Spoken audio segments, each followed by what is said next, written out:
Welcome to another episode of the No Ceilings Podcast. I'm Tyler Metcalf, coming at you at our normally regularly scheduled programming time, but joined as always by Tyler Rucker. Rucker, we're back, round two. How are we feeling? Round two. Yeah, last night was a lengthy one. We were Marathon. pulling our best draft sickos. Shout out Maxwell and Steven, a little 2-hour episode. I had a lot of fun last night. Think we were both very excited about tonight's episode. 2 in 1 week feels just fantastic. I haven't done this in a minute, so I'm excited, Metcalf. What a shocker. I'm excited for another episode of Talking Basketball with you. How are we holding up? How was the last 24 hours? Big news. Arkansas State are your new national champions. Fucking let's go. Made the run through the college playoffs. Incredible season. Just what's your best player? Are you just I had a wide receiver who won the Heisman, went first round. D end went first round. So we're recruiting, we're developing talent, we're working that transfer portal, we're doing it all. Big things happening. But in case you missed it, last night, Rucker and I did a full 2 hours on breaking down the summer league performances of just the rookies from the 2024 NBA draft. The pod went up in 2 different parts. So if you only got one of those, make sure to go check out the other one. Or if you're like, why didn't these guys talk about my team? I promise we did. Just go check out the other part. Timestamps should be in there and more or less accurate, give or take with the ads. Tonight, we're doing same format, going alphabetically by mascot. I was tempted to switch it up on you and go by city, but I'd have to rework my notes, and I wasn't feeling that. So going alphabetically, and we're talking about the vets of Summer League. We're talking about the returners, second, third, fourth, and so on. Your guys who this isn't their first rodeo, or for those who were hurt all last year, it is. So this should be a fun one. Rucker, with older guys, just real quick, older guys, how do you treat Summer League? Do you treat it differently than the rookies? What are you kind of looking for? Definitely different than the rookies. I want to see who's working on their game. I want to see if it's obvious. Like, I want to see if you really pop, if you're out to show something. And with other guys, with younger second-year guys, because it does take time with a lot of these names, I want to see if you're just taking that step in the right direction. It doesn't need to be a leap. It just needs to be a step forward. A lot of these guys, I think, took a step forward. The consistency needs to come around still, but as long as you're trending forward, as long as we're heading in the right direction, I think it's a big win for an off season. So I don't know how you feel, Metcalf. That's kind of always the way I've taken it. Is like I'm more excited for Summer League for the sophomores, for the vets. I'm more excited to see, because my biggest thing is draft prospects. We all forget, like, the media tour. Mm-hmm. It's you're flying around working out for any possible team that's interested in you. You're doing all the media stuff, interviews, radio, whatever you want to do. Going on the No Ceilings podcast. So it's just absolutely crazy. And then all of a sudden you're thrown right into Summer League. And then, hey, here's training camp and here's the regular season. Good luck. So I think it's really fun to see the guys that were rookies now have a full off season, and who's been in the lab, who's been grinding, who understands what they need to work on with their game to get more minutes to become, the next level of player they want to be. What about you? Where do you kind of view it? What's your philosophy going into it? Pretty similar. A lot of it is what's new.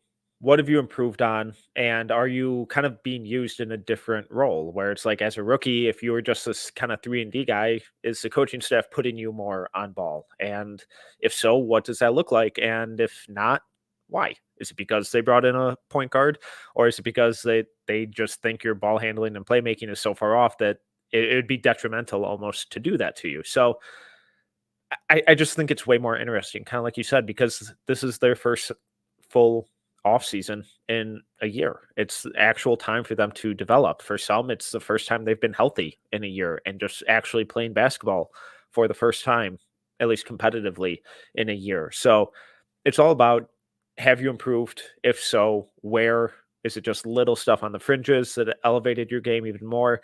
And then it's always fun to be like, all right, who is clearly just way too good to be here right now?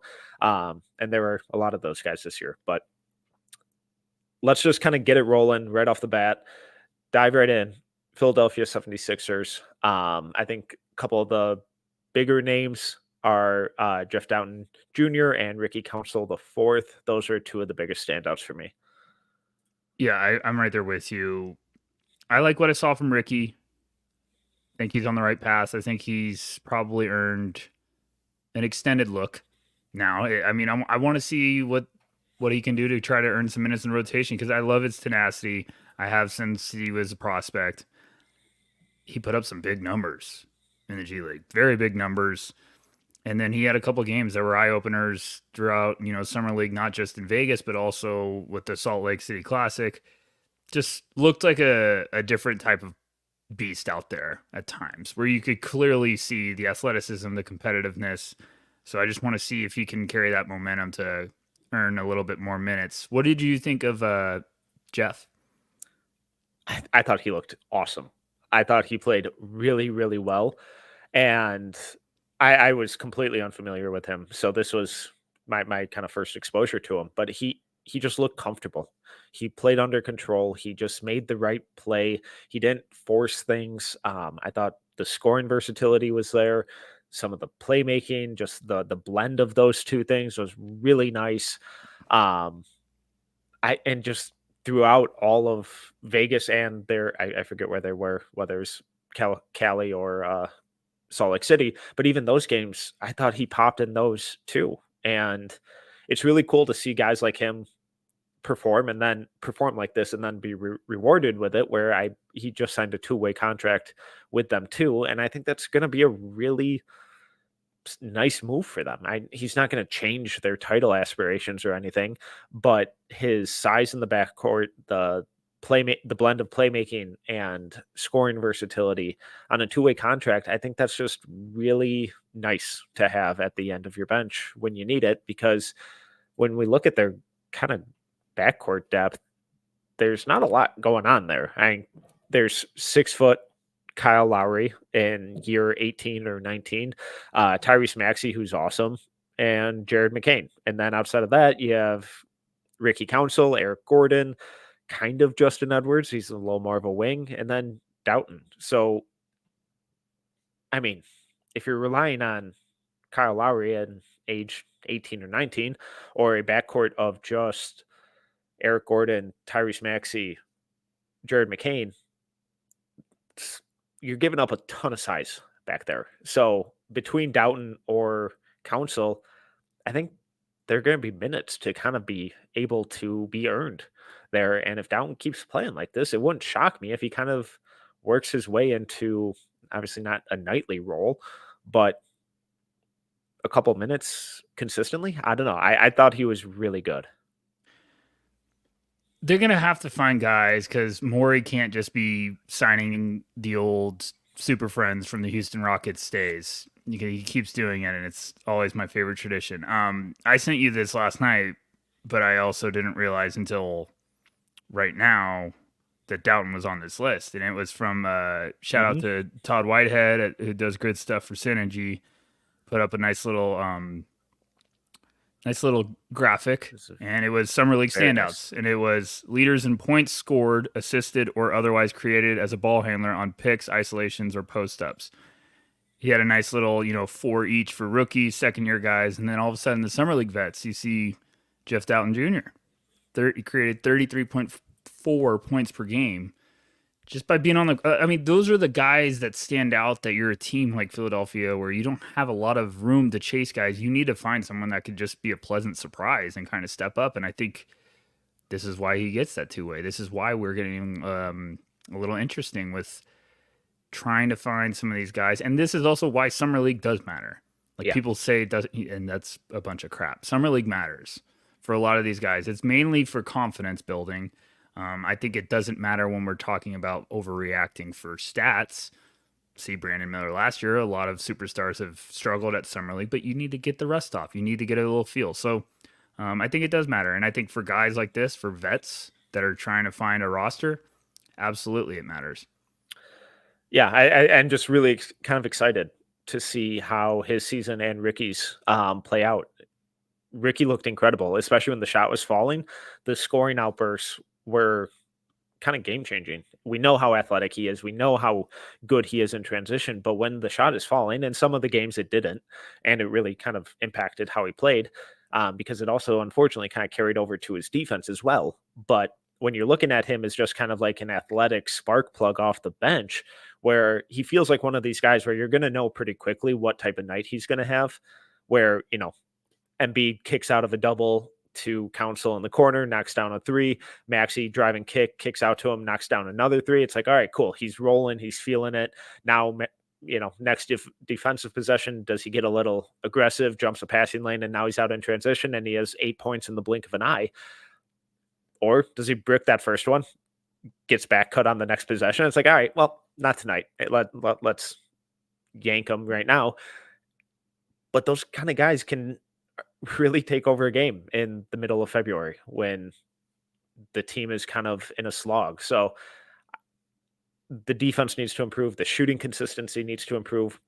But the overall impact that he showed, him and Down, I thought was really encouraging for the 76ers going forward. Completely agree. All right, let's move on to the Milwaukee Bucks. Where do you want to start? We have Marjon Beauchamp, Chris Livingston, Andre Jackson, Ty Washington, Ryan Rollins. Kind of a fun squad with some former draft darlings here. Yeah, I'm in a weird spot with Beauchamp. What about you? I was really disappointed. There were a couple games where he was fine. He put up I think he had like 25 in one game. There were some flashes, but there just wasn't that consistency that he needs to be showing at this point, where I think this is his third summer league. He should be taking it over. He should have been dominating these games like we kind of saw from a Ricky Council, like we saw from a Jeff Doughton, like we saw from Jaime. I know Hakas and Pods, we'll get to them later, and they're in a different level, but you're in year 3. You need to be showing more than just occasional flashes. Some of those flashes and, at least one of those games was really impressive.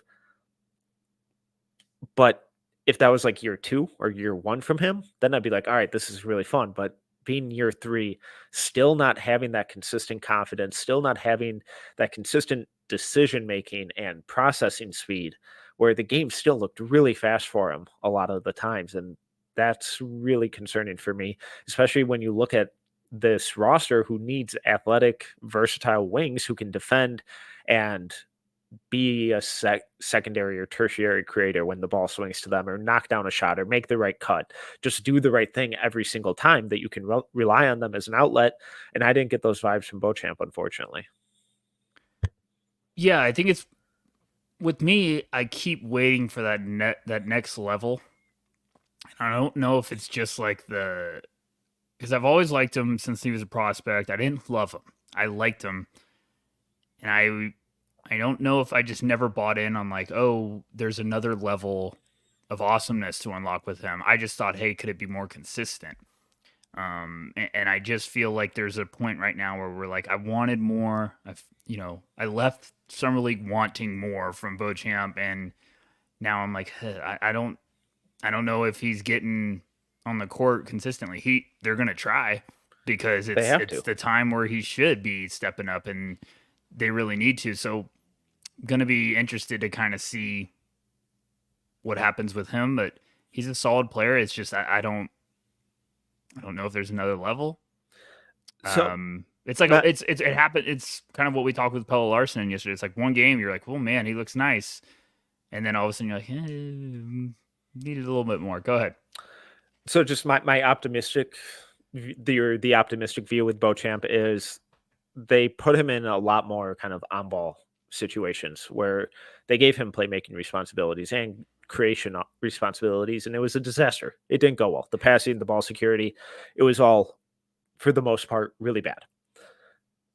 But maybe that kind of bled into his confidence and took away from the scoring effectiveness. And when all of that is taken away from him and put back on guys like Giannis and Dame and Middleton, and he's just in the corner and he's just playing defense and he's just leaking out in transition, maybe that effectiveness and that confidence rises back up, and we see the guy that we hoped we would see at this point when he came from the Ignite program. So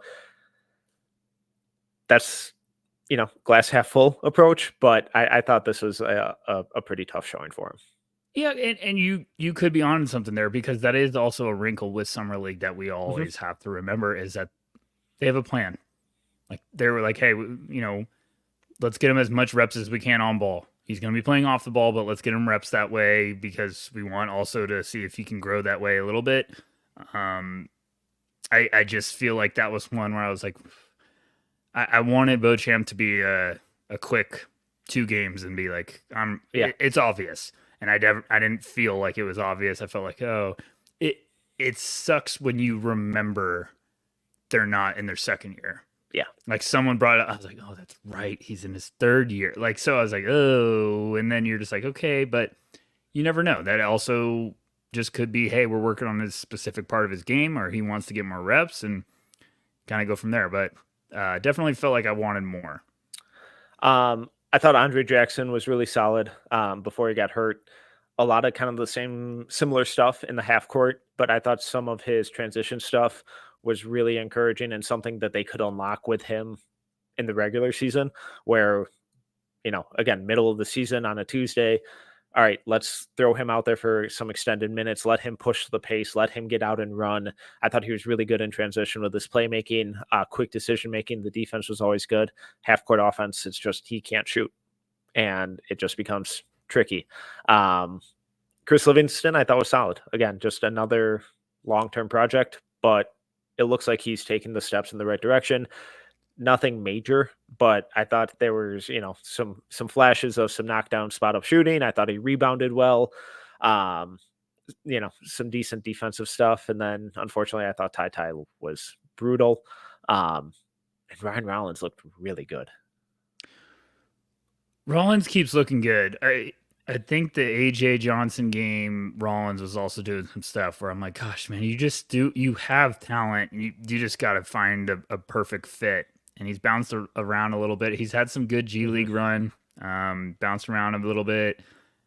I think he's going to latch somewhere.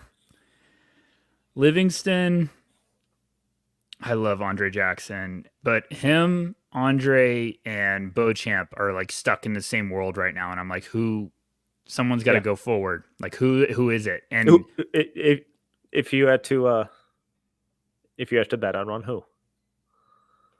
I would have said Andre. I wanted a little more from Andre. Mm-hmm. I'm not ruling out Livingston by year 3 as the one that steps forward. I think he's the sneaky one. I think that's the one where I'm like, that might be the one that gets out. It's just they're all like stuck in quicksand right now, and I'm like, who's gonna get out of it? Because the Bucks need someone young to be stepping up. And also, this goes back to what we were talking about yesterday. Like, Bucks fans wanted them to draft the ready now guy. You might have drafted another one of those guys that's just stuck in limbo, that can't take that step forward. So I understand Milwaukee finally being like, we're swinging. Yeah. And I know Livingston was a prospect that didn't live up to the hype and went later or whatever.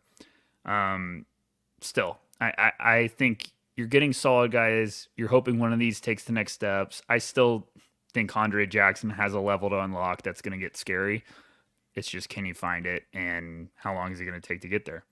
And he very well could be one of these, second draft guys where it might need to be a new context in which he's used. I just think there's more upside with him as kind of like an on-ball guy. But unfortunately, they don't really have the off-ball shooters to let him operate in that way. It's a weird fit. Yeah, it was a weird fit when they got him. It's still a weird fit because I'm right there with you. You almost want him to be. I've always thought he's the game wrecker, but you like want to give him the ball and just live with it. Like, if he's out of control, fine. But he's also does some tremendous stuff on the court. So that's why it's always been a weird fit, because they've clearly have some guys that you're giving the ball to. Yeah. Well, and like in an ideal world, there'd be he'd be reliable or consistent enough in the half court as like a passer and creator where, all right, maybe Dame can take 5 possessions off and just kind of spot up and be, play on the wing a little bit more, play off ball a little more. And Andre can also take the point of attack guy and really cause chaos on the defensive end and just kind of run that out for 5 minutes. But I don't think the decision making is as consistent and reliable as it needs to be to do that. So when he comes off the bench and you look at kind of the bench units he'd be playing with, it's like, who's playing off of him where when he does drive and kick, there's a really reliable option there. And they got Gary Trent, so maybe you kind of overlap some of those minutes a little bit more. Again, I really liked Ryan Rollins. I thought he looked fantastic, both on and off ball. So it'd be awesome, I think, if he found a way to carve out 5 minutes a night with this team. But once you kind of get past the names at the top, the rest of this roster is just a weird mix. Yeah. They need someone to step up because I'm right there with you. It gets weird in a hurry. And I usually like weird, but this is like we really need someone to step up. And I thought Gary Trent was a fantastic signing. I can't believe it took so long for someone to sign him. And then when he went to the Bucks, I was just like, of course, because they're going to be out for blood. Dame's going to have a big year. I'm as a Celtics fan, I'm terrified of the Bucks this year. All right. Let's move on to the Chicago Bulls after a quick ad break. Okay. Chicago Bulls, I think the 2 main names were Julian Phillips and Adama Sanogo. And anyone else for you? No, I still liked Phillips. There's my guy of we took a step forward. I think we took a step forward with Julian Phillips. That's all I wanted to see. I was excited to see him in Summer League, and I left that saying we took a step forward. It wasn't a leap, but it is a step forward. I still think there's really fun tools. Sanogo's just one of those dudes that's just like, he's just a fun player, and I don't know if he needs to just get on another team. I'm sorry, Probably. Bulls fans. But like, he seems like the perfect like playoff team just adds him, and then they play him randomly one game in the middle of the year, and they're like, this might be nice to keep playing in our rotation. I don't know. What do you think? Yeah, so let's stick with Phillips specifically because I think Sanogo kind of is who he is at this point. Just really good rebounder, solid inside.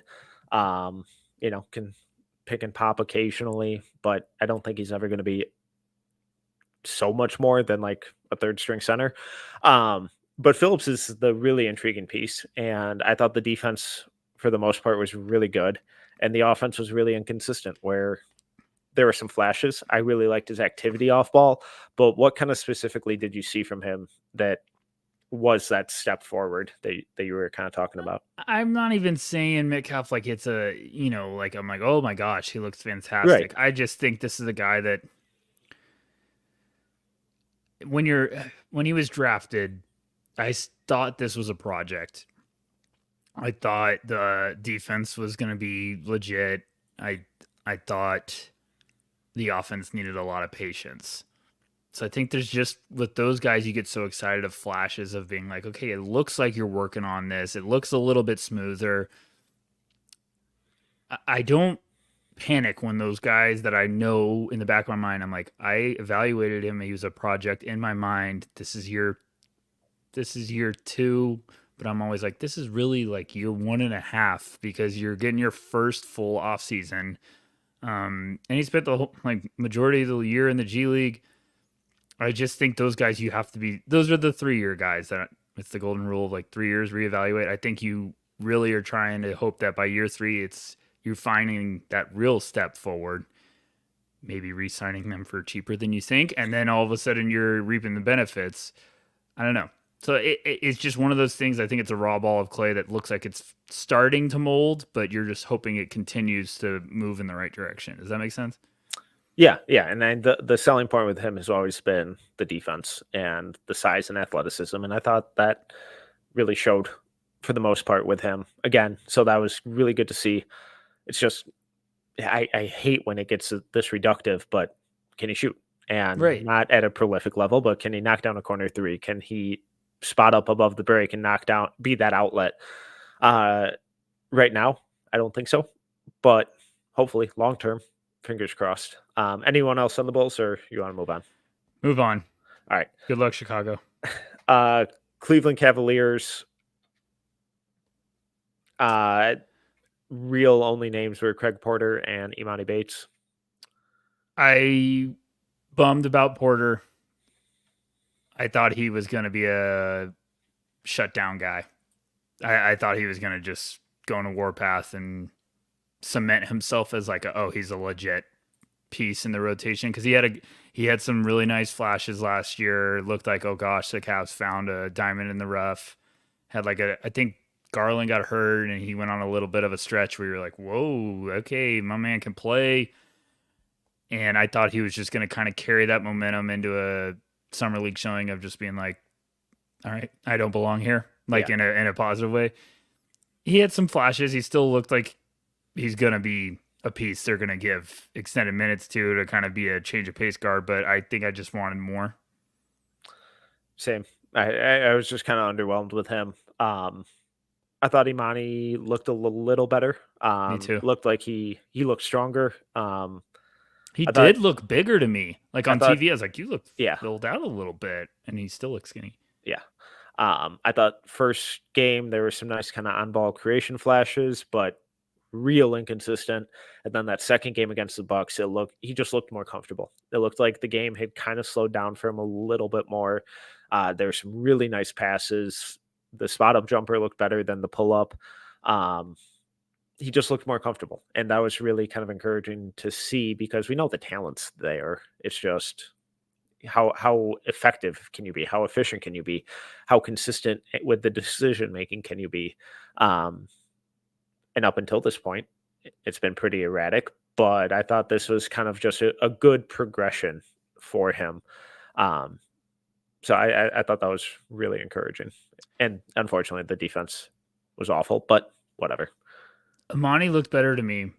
Kind of shocked me right out of the gate, because he was making some beautiful passes when I was first watching him, and I was just like, these are like, I was like, all right, Imani, like smart reads, good decision. Like it got to a point where I was like, all right, now shoot the damn ball. Like I never thought I'd ever say that about Imani, but I was like, all right, shoot it, man. Like, let's go. Like you're clearly showcasing that you're making an emphasis to be a better distributor and everything. And it's the same thing you just said. You know, we've always said he's got the talent. It's just, can you unlock another level other than the scoring? Like, we've always known he can shoot it, he can score, he can hit from anywhere beyond the perimeter. It's just, can you bring something else to the table when your shot's not falling? I think that's the next level for Imani to unlock. And if he does, he belongs on their roster. Absolutely. Yeah. And if he can kind of figure out how to be a Walmart Malik Monk at his size, that would be fun. But, you know, wow, what a comparison. You're cooking these last 2 days. Walmart Malik Monk. Well, like I feel like saying right, Malik though. Monk that's a high bar. Malik Monk is an incredible player. So I'm not trying to, understate how good Malik Monk is, but if Imani can kind of be that consistent spark plug, provide some playmaking stuff, real high level scoring option, eventually, I think that'd be huge for the Cavs. For sure. I mean, he just needs to be an efficient-ish scoring weapon that can also not be a guy that's just only getting shots up when he goes in. Like, he needs to also be able to contribute in other ways. So I think it steps in the right direction. It just needs to keep going that way. But I thought I left watching Imani and I was like, yep, it took a step forward. Another guy took a step forward. So I liked what I saw. Perfect. Let's move on to the Boston Celtics. I'll let you take over. Where do you want to go? Let's see. Walsh looks like a year 3 guy. He had some better flashes that I said to myself, like, I see it. And then we also had some instances where I'm saying Maine is beautiful this time of the year. So I think he just needs some more time. I was disappointed in the offense. I was too. He had a couple flashes where I was like, "Oh, you were working on that move Yeah. specifically." Yeah. But I think he's still a little bit in his head sometimes. If he misses like a shot bad, I think you could see it kind of affecting the next play. You know who shocked me and is my wild card on this roster? Say it. Jaden Springer. He looked really good. He looked was really fucking good. I was like, oh my God. He looked like I'm with the right team and I am not playing here long. Like that first game, I was just like, I've seen way more than enough. Shut him down. If that's your third guard, and I think he's still 21, 22. Yeah. He looked strong. He looked physical. He defended well. I thought some of the playmaking stuff was really fun. That pass he threw when I watched on TV, I was like, there's a play that might shut him down, and that one might be it. Like, he just looked like okay. He also looked like a guy that said, I've been practicing with the defending champions. I'm good out here. But, I mean, there's just some stuff where you're starting to see some pace, and I think that goes a little bit to, guys, when they made that trade, guys like Sam Cassell were in his ear. Like, we're going to get you going. And that's everything a young guy needs of like, man, my first team didn't work out. Now you're going to another organization. They're like, we believe. Well, you're going to figure it out. So if that works, it's a fun number 3 on the bench in your backcourt with his tools. So, and that's what they need him to do is make the right decisions and play good defense. He'll get on the floor. I thought he was playing some really impressive defense where it's like, stylistically and culturally, like he feels like an easy fit. It's just how much more is there to still unlock? And based on what he looked like last year and the year before to this summer league, it was unreal. Who knows? It totally caught me off guard. I was like, am I hammered watching this? Like, what's going on? Like I'm right there. It caught me completely off guard. And there are going to be some epic victory laps on draft Twitter if he really hits this year or next year, and they'll be well deserved. If he's gonna hit, it couldn't be in a better fit for him right now with what this team needs of him. And like that's a team that's like it'll be the most watered down, simplistic responsibilities that he would have.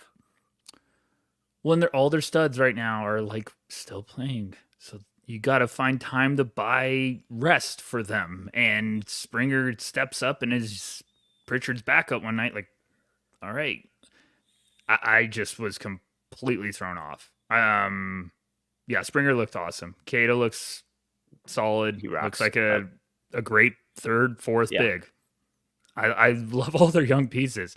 Walsh just looks like a guy that just needs a little bit more seasoning. And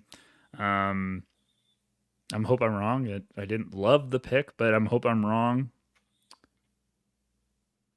trying to think of who else. They had like 15 guys that I liked. Oh, Ramsey looked good for them. He had a couple games where like some of the scoring stuff was really fun. I thought JD Davison had some flashes of getting downhill and kind of playmaking and creating out of that. The problem was he looked okay at times, and then like the turnovers are still driving me nuts. But then all of a sudden in my head, I just kept saying, gosh, that Springer experience was really fun. It's just then like the day before they gave him a 2-8. I was like, what am I doing? Why do we keep signing him? So I don't know. Good luck to him. But yeah, the Springer, I'm glad you thought that. I was just like, he rocked. I was very happy when he got shut down after one game. I was like, yes. Yes.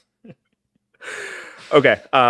Let's move on to the Clippers. I think biggest names for me, at least, throw in any others that stood out for you. Jordan Miller, Kobe Brown, Moussa Diabate were kind of the biggest names that I think deserve mention. Jordan Miller, baby. Miller time. I loved him as a sleeper, and watching him this summer league, I was like, you better play this damn dude. Like, come on. Also, they're having the weirdest offseason I've ever, like, we need to do a 30 for 30 about the Clippers offseason. It is so weird, the roster they're putting together. It seems like they're just being like, does anyone have any red flags? we'll take him. I just like this is you need to try to play Jordan Miller. This kid could play. He's smart. He's a bucket. I still like Kobe Brown. Like it seemed like they're yin and yang in summer league. Like one guy goes off, the other one goes off. But I think Jordan Miller is everything you want. He's a smart player with good feel. Looks like the outside shot's becoming a legit weapon now. Like that's a ridiculous shot and so hard to do. And he's just like casually breaking out like these no dip catch and shoot threes for a non-shooter to be doing this in year 2. That's really impressive. But I loved him on that Miami team because I think he just understood his role, and now he seems like a guy that understood what they needed and worked his ass off in the summer and said, okay, I can become a 3-point shooter, and he's just a bucket. Dude's very underrated. If they put him down with they change their name all the time, Agua Caliente Clippers again, I'm going to lose my damn mind. Like, get him on the floor, or at least have him on the roster. He just knows how to play the game. One of those guys that goes to an open gym and you're just like, dude, this dude's always killing us. And he's not gonna, be the biggest or the best athlete or anything like that. Feels but he's a hooper. He feels very Terrence Mann to me, and but Terrence can't shoot like this. Play, I mean, he kind of got there, but like this play right here, just off-ball dig, forces a turnover, gets downhill, decelerates, absorbs the contact, finishes in transition. It's just simple, mature, effective stuff, and he showed that all summer league and put up some monster numbers. I thought he looked really good, and I still wouldn't classify him as a shooter. But if he can be somewhat consistent, if he can be 36, 37% from 3 and, 40-ish% from the corners, give the man 15 minutes a night. Which I think he can, for sure, for that team. And he looked like a guy that we all should have been praising way more. Like he just, every time I was watching, I was like, this dude looks fantastic. He looks really good. I've seen what their free agent acquisitions are, and Jordan Miller belongs on that roster. Like they need to give him some run. Agreed. Kobe Brown, I thought he was very good as well, especially in that Bucks game. Some of the passes that he was making, it was like, where in the world did that come from? The shot kind of started to come back for him a little bit. He's always been a really good rebounder, and the defense was solid for him. So I thought that was really encouraging. So for this team that needs just kind of pieces, if Miller and Kobe can actually give them double-digit minutes a night, I think that's going to be incredibly huge for them going forward. Yeah, if you could get those guys in your rotation, like this is a whole different team we're talking about. And I'm not trying to I'm just talking about like those guys are both very skilled. Yes, bodies, but like skilled, and their sudden strengths can really help you. Like Kobe's a very good passer that can play a couple positions and high feel, can also shoot it when he's rolling. He can get hot. Jordan Miller, now if you have this high feel catch and shoot weapon, like this gets interesting. And for a team that has no picks for the next 100 years, like you need to develop some guys. So I thought it was really impressive. Like that's where the Clippers, you could start looking smart. If you get those two guys and it's like, we got 2 rotation pieces next year, Max Christie, come on in. Like you start getting those guys. You did it. And you did it. Shit. Cam Christie. Welcome to my nightmare. Oh god. No, but you're right. So I'm just like looking at their roster right now. Bones Highland. Please read it. Bones Highland shouldn't get minutes. Amir Coffey will. He's solid. Josh Primo shouldn't get minutes. Norm Powell will. Cam Christie shouldn't. Harden will. Kevin Porter Jr. probably will. Chris Dunn shouldn't, but probably will. And then you have Terrence Mann, Kobe Brown, Nick Batum, PJ Tucker, Derek Jones, Kawhi Leonard, and Kai Jones as forwards. And then Zubac and Mo Bamba at center. Roster is unbelievable. So it's a 2K roster when you're confused of should I should I tank or should we try to be good? So let's just kind of run through these with the guards and forwards. Like should Miller? They're gonna play Dunn at least should early because they he gave will, him an 'cause- extension. and he plays defense. Yep. He's an awesome defender. Should Miller play over Bones? Yes. Coffee, I'm gonna say no because he's carved out a No. good role. Coffee will Primo, yes. Yes. Powell, no. Christie, yes. Yes. Harden, no. Kevin Porter, morally, yes. Morally, yes. For the first 2 months, no, and then they'll probably look at he each won't. other and be like, no. And Porter will play more point guard, so I guess technically different positions, but whatever. Chris Dunn, I think he should. I don't think he will. Terrence Mann, no. Kobe Brown, flip a coin. Nick Batum, I think yes, but he won't. No, they'll still play Batum. They're gonna give it a little run with the vets. They're gonna give it a run.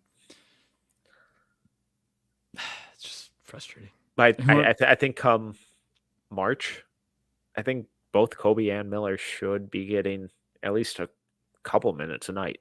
And if they can get to 10, that'd be huge for this team, I think. If they're not getting 10 minutes by then, what are you doing? Drafting Kobe at 30, and what else does Miller need to do? Like they need to develop some guys. So I think those guys will find a way. If they're not playing, then hopefully, well, not hopefully, but my only guess would be that Jordan Miller's shooting in Summer League was a mirage, that it wasn't real, and it really tails off. But I don't know.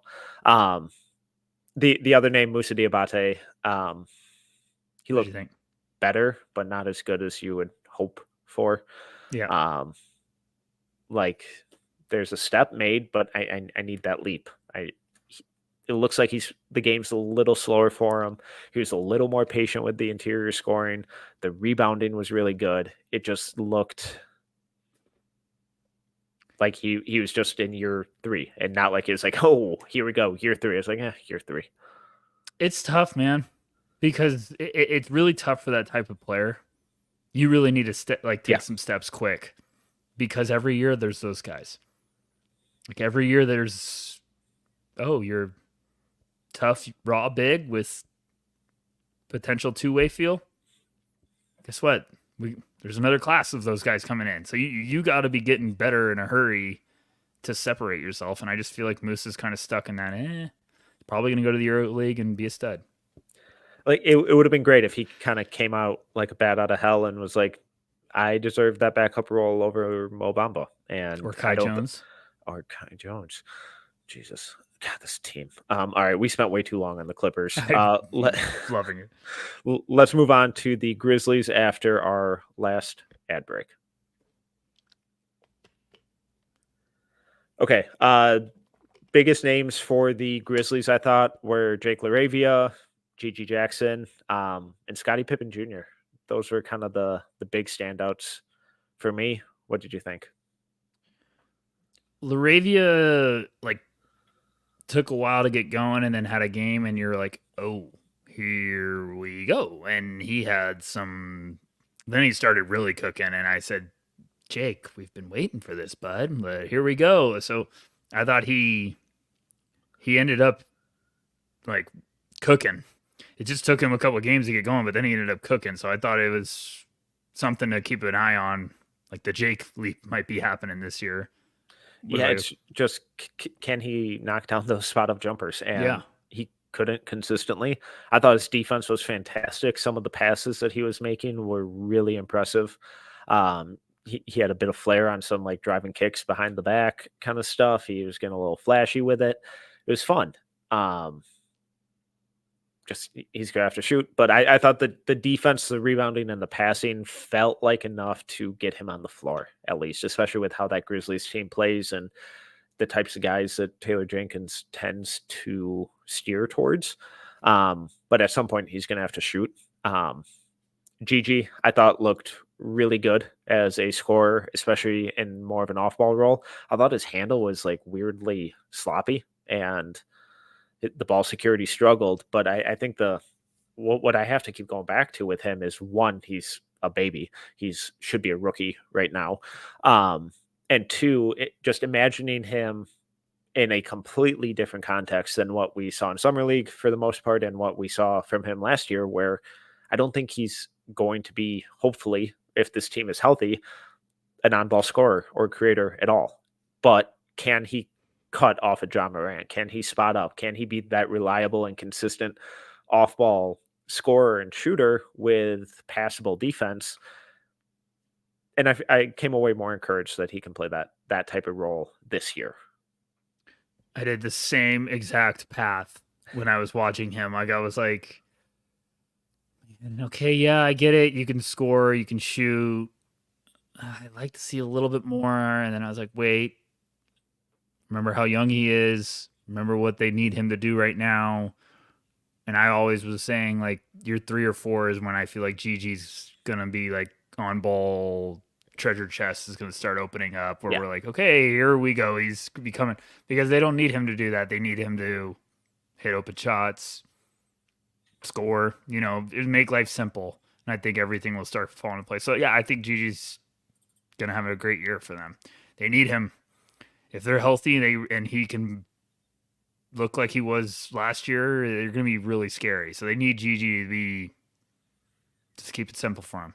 Yeah, because in this John Morant era, they've never really found that consistent wing scorer. So if he can fill that role, even if it says the 8th or 9th man in the rotation, that'd be huge for them. The other guy who I think deserves a ton of love is Scottie Pippen Jr. He was incredible. What'd you like about him? What didn't I like? No, but no, I'm just. Is this because I think he. Sorry if I'm wrong off the top of my head. I think he kicked ass in in the G League. So I'm saying, is this enough? Is this legit? Like, I'm on an NBA roster, I can impact, or is this just the guy? When the guys are like, oh, he's gonna go to the G League. If he goes back to the G League, he's just gonna destroy people. But it's like, can you figure out a way to stick and make an impact on the NBA floor now? Like, is it that leap happening, you think? I think so. And not at a starter's level, but as a second or third point guard level, I think I think so. I thought he looked incredibly impressive. The defense, the rim pressure, and the playmaking out of that was so much better than almost any other point guard in this class. The big question is still the shot, unfortunately. But he got downhill so easily. And in terms of just point of attack defense, he may have been the best guy in Summer League, I think. I thought he was that good. Is it with the Grizzlies that he sticks?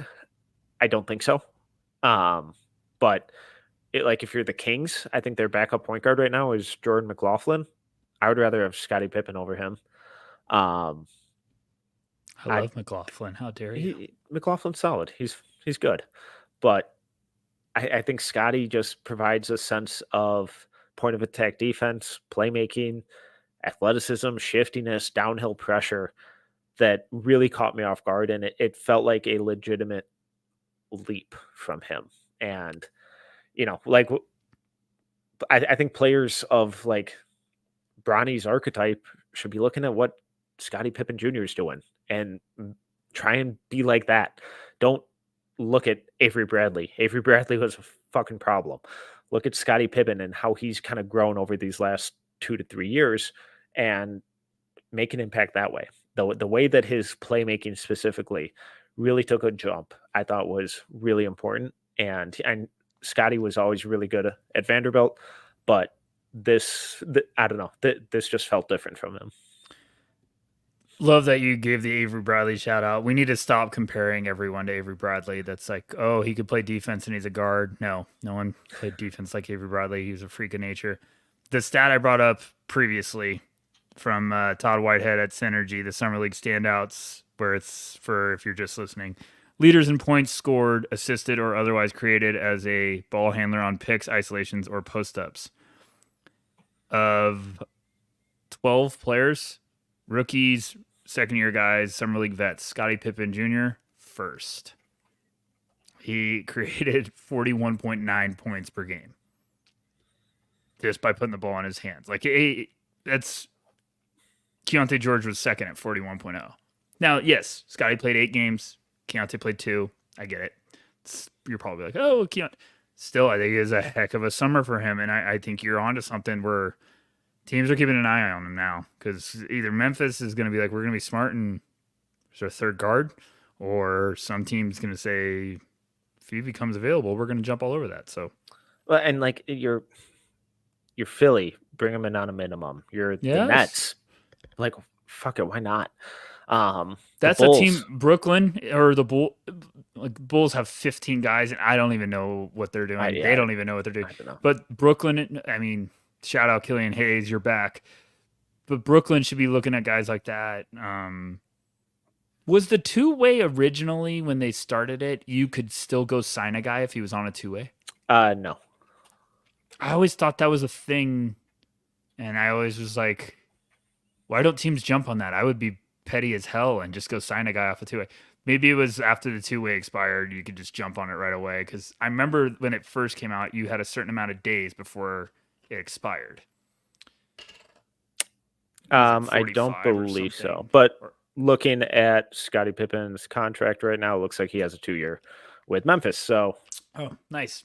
Scratch all that. Good. I'm not sure it's guaranteed. But yeah, I hate when they do that. Oh, a 2-year deal only. But our friends at Spotrac are saying that he's on a 2-year with Memphis. So good, Scotty. Good. Scratch that last 2 minutes. Moving on to the Atlanta Hawks. We're in the offseason. EJ Liddell, so, though, but EJ Liddell was kind of oddly the only name that stood out for me. I can't stop loving EJ. I don't want to go down that path. Did you really like him, or is it just the guy that looked better than everybody else? I was just excited to see him play. I mean, whenever we get guys doing stuff like this, it's hard not to have some fun. His rookie year, he tore his ACL, and I just was like, "Oh man, it's never going to happen, is it?" It was like the Deron Holmes. He was like the Deron Holmes of his class, where I think it was like first quarter of his summer league game, just tears his ACL, and he's done for the year. And I still like him, and it's him going to Atlanta, the perfect spot to all of a sudden be like, "Wait, he could stick. Dude could play, and he's a bully." I like him. I don't know. I don't know where he sticks. I don't know if he sticks. He's just fun. Want him to go to Golden State. That'd be fun. Clearly, they don't feel the same way. I think you could have had him, but yeah, I like him. Okay. Anyone else on that team or no? No. Okay. Let's Sorry, move on Hawks to fans, I love you. Let's move on to the Miami Heat then. Jaime Jaquez is good, huh? Yeah. He kept playing, and Why I was was he like, there? I was like, you dick, get off the court. Yeah, he played like way too many games. Especially, yeah, I'm probably one of the biggest reasons he played was that he was out there beforehand playing with the USA Select team, and where he allegedly was very good, and in conversation of being one of the best guys on that team the whole time. Came into Summer League and was doing the exact same thing. He was so much stronger and more physical, and just some of the bully ball stuff that he was doing on both ends of the floor. It's like, you are way, way, way too good to be here right now.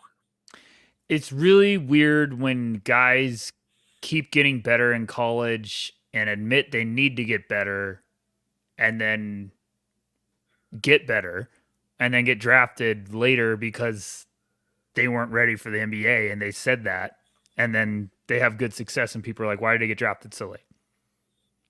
Stop hating people because they're older. I can't stand it. I get when everyone's like, Dro, draft for upside. Everyone would love to have Jaime Jaquez right now. I just think we got to reward these guys. Like, by not making them go play in Summer League. No, but I'm saying, like, we have to reward I think players that's a way to for reward saying, him. Like, you're too good to be there, dude. Yeah, but I'm saying we have to reward these guys for swallowing their pride and being like, I'm not ready to go to the league yet. Yeah. And Jaime wasn't in full NIL mode. Like, he was at UCLA for 4 years. Was that going on before? He had like the end of it last year. I think his last year, which I get then, but maybe still, his junior year a little bit, but definitely his last year. Yeah, and I think his last year, when he said I'm coming back, he's like, I want to win a title or something. But like, I can't stand this. I can't stand. I get if guys are seniors and didn't really get better. I get that. But like guys like this that just got better every year, dude's a stud. I can't stand that he's on the Heat. Yeah, my notes on him for game 1 against the Celtics, too good to be playing. Game 2 against the Thunder, why is he here? He's too good. It's a little reductive. I was insulted when he played the second game. I was like, "What are you guys doing? Like, take him off the damn court." No, just to nitpick, because why not? The kind of on-ball creation, the playmaking, the passing stuff was super inconsistent, but that felt more like him really going outside his comfort zone and trying different stuff, rather than this dude has zero ball skills. So couldn't be less worried. Yeah, no, God, no. I think the other guy who deserves a lot of love is Josh Christopher, who just signed a 2-way with Miami. I thought he looked so much better. When the shot looks good, he's a different player, but he's finally figuring out ways to impact the game when he's not scoring still. And that's really hard for guys who have always been that elite athletic scorer to make that pivot into doing the dirty work on defense, making the extra pass, driving and kicking, being that connective passer and off-ball outlet, and changing their mindset. And it looks like he's done that. So I think he deserves a lot of credit. I'm glad that he got rewarded with that 2-way. And this, I think this is a really, really good landing spot for him. I think he's going to make that team and make the rotation. Yeah. He's the perfect.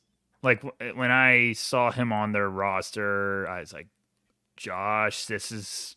Because I've always been very intrigued. I think him landing with Houston was rough. It was like a weird fit because they were just assembling all of these guys to try to figure it out. And it was the Jalen Green, Kevin Porter Jr. kind of. I was like, you have a lot of the similar guys. And then I feel like he also needed to figure out kind of another path. And then the Heat are perfect for him.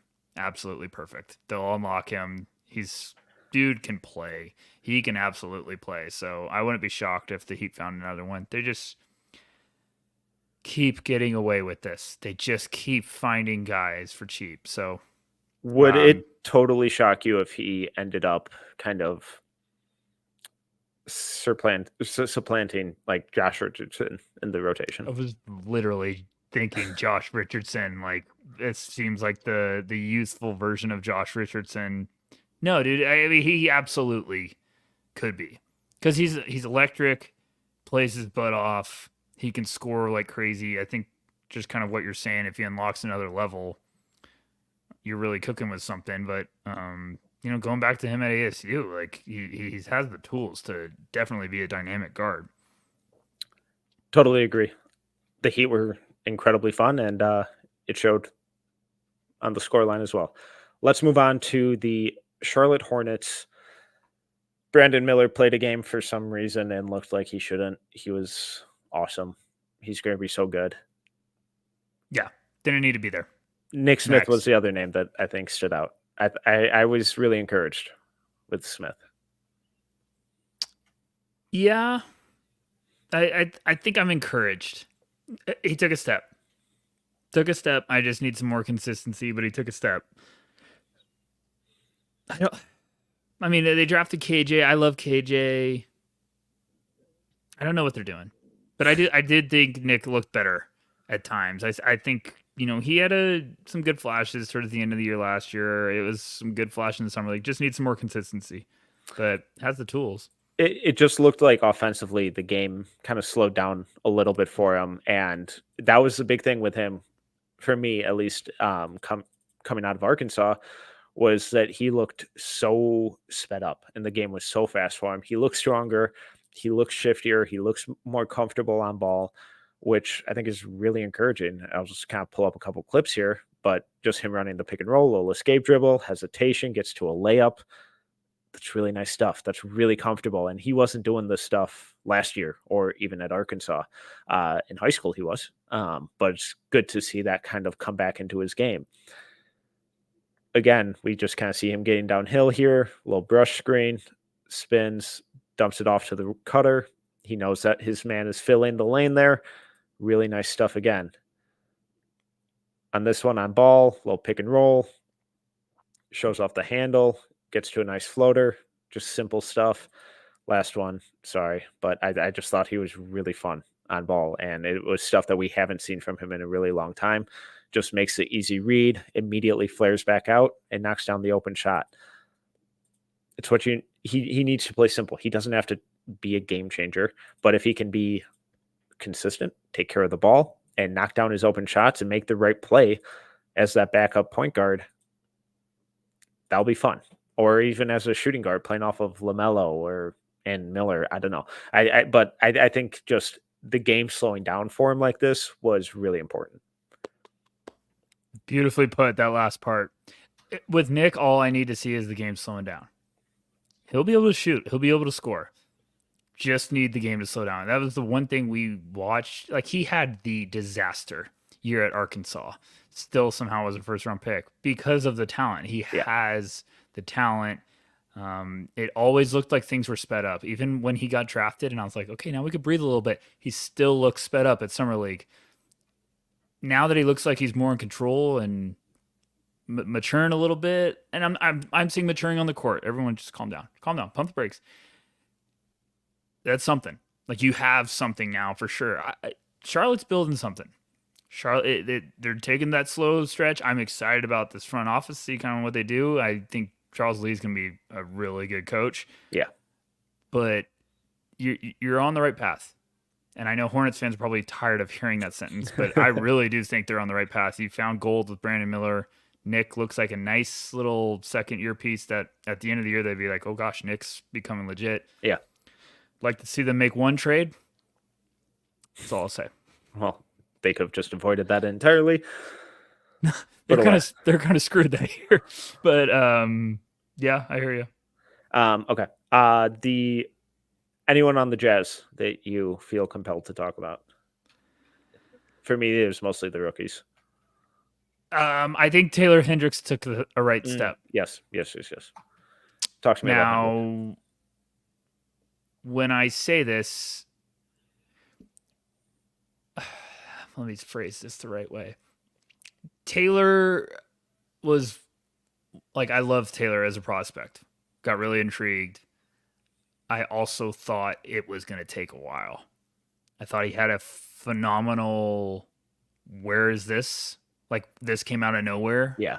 Draft year, as a prospect where people were like, who's this kid? And then he kept doing it. And then it was like, okay, it's legit. But it was very special and like, oh, 3-point shooter with shot blocking. I was like, there's a lot of stuff we got to still untap. So I think it was going to be a couple of years before you start seeing some stuff. The fact that he is having some summer league games, like I only think, maybe correct me if I'm wrong, I think like he had 2 big games. One in Vegas, one in Salt Lake City. And then the others were just like, a little more. The fact that he had those 2, I think, is good steps in the right direction. So I think he's progressing forward. I had heard good things about him in the offseason with the work ethic and what he, put on some weight and stuff. So I think Taylor's on the right path. Keontae looks like Keontae. What else? The ball is fine. Yeah, and Keontae getting shut down before Vegas made sense. I agree on Hendricks. I'm glad that you brought him up because I totally blanked and misread my notes. The offense was super inconsistent, but it felt like all of the struggles with him kind of came when he tried to do anything on ball, and he's just not ready for that, which is Sense-ball? Fine. No, Hendricks. Oh, yeah. Sorry. I thought the spot-up jumper looked fine. I thought the defense looked really good. Sensabaugh was fine. He unfortunately got hurt in their first game in Vegas. Keontae got shut down. Yeah. Fun team. Yeah, Taylor just it's the right steps. Yes. The next one will be on ball.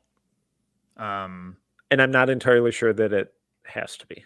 No, I think it's got to be simple. But can he attack closeouts consistently? Yes. Can he do those little things where it's, a sidestep 3, attacking a closeout, attack the closeout, get to the rim, mid-range jumper, kick out, dump off to, or throw a lob to Kessler, that kind of stuff, simplified stuff. Kind of what we've seen from Jaden McDaniels with the Timberwolves. Obviously, Jaden was more of an on-ball guy before he got to the league, whereas Hendricks is, even at UCF, was just kind of 3-and-D. So it's tough skill to develop, but if he really wants to take that leap on offense, I think that's where it's going to be, not creating out of the pick and roll or isolation, but being that tertiary creator who can attack a shifting defense. Yep, I agree.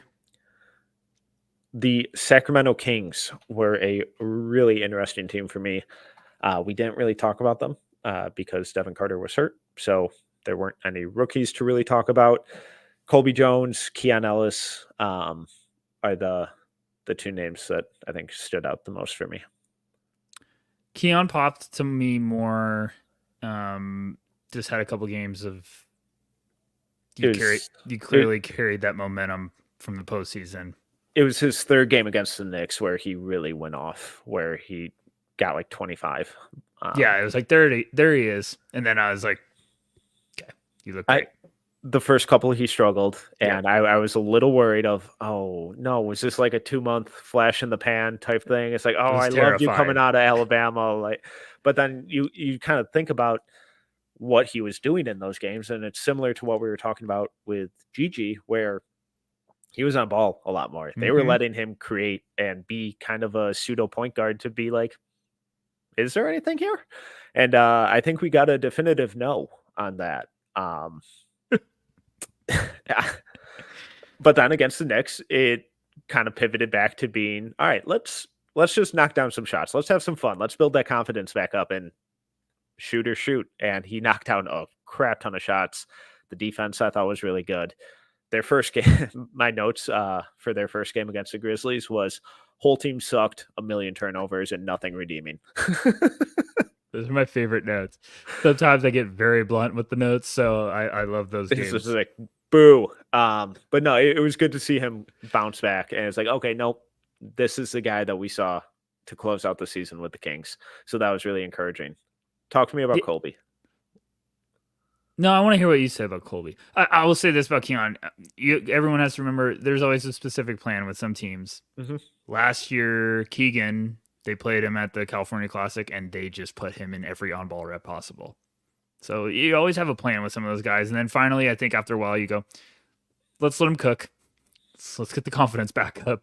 And that's what they did with Keon, and fine. What did you think about Colby? I thought he was rough. I did too. It hurt. And they kind of played him as like a pseudo point a lot. And it hurt. He looked really uncomfortable, like shockingly uncomfortable as a passer and playmaker and decision maker. And it was tough. It's tough because it's not the college vibe you saw. Like the vibe, he always felt like he was in control. It felt good feel. So it didn't look. I was just like, oh man, like because I loved him. I absolutely loved him as a prospect. And it just didn't. It doesn't seem like it was the step. And I was just like, oh man, Stockton is gonna be real friendly to you this year, isn't it? So, we'll see. I was getting really worried after those first 2 games that both him and Keon were looking like they were looking. So at least Keon bounced back. I think there were some redeeming flashes in terms of scoring and knocking down shots for Colby, and some good defensive stuff. It was just so many turnovers and really sloppy handle, really inconsistent passing. And it just felt uncharacteristic from the guy that we watched at Xavier, a year and a half ago. So that's what hurt me the most. Who is this? Like, what happened? Like, I don't recognize it, but it happens. And it also happens, and also those guys somehow by year 5 are just like new team, figure it out. You're like, there you go. So, I don't know, but yeah, I'm with you. I was like, oh man, didn't look like I wanted. It was a bummer. Okay, well, for the pod listeners, we are going to cut this episode here for part 1. Those watching live, stick around. We're going to roll through part 2. We're staying live. We're still going through. But for those listening on the pod, thank you so much for listening. Check out, make sure to stay tuned to the feed for part 2, where we're going to run through the Knicks all the way through the Wizards. But he is Tyler Rucker at Tyler_Rucker. I'm Tyler Metcalf at Team Metcalf11. If you enjoyed this episode, please make sure to rate, review, subscribe, all that good stuff. Till next time in part 2. See ya.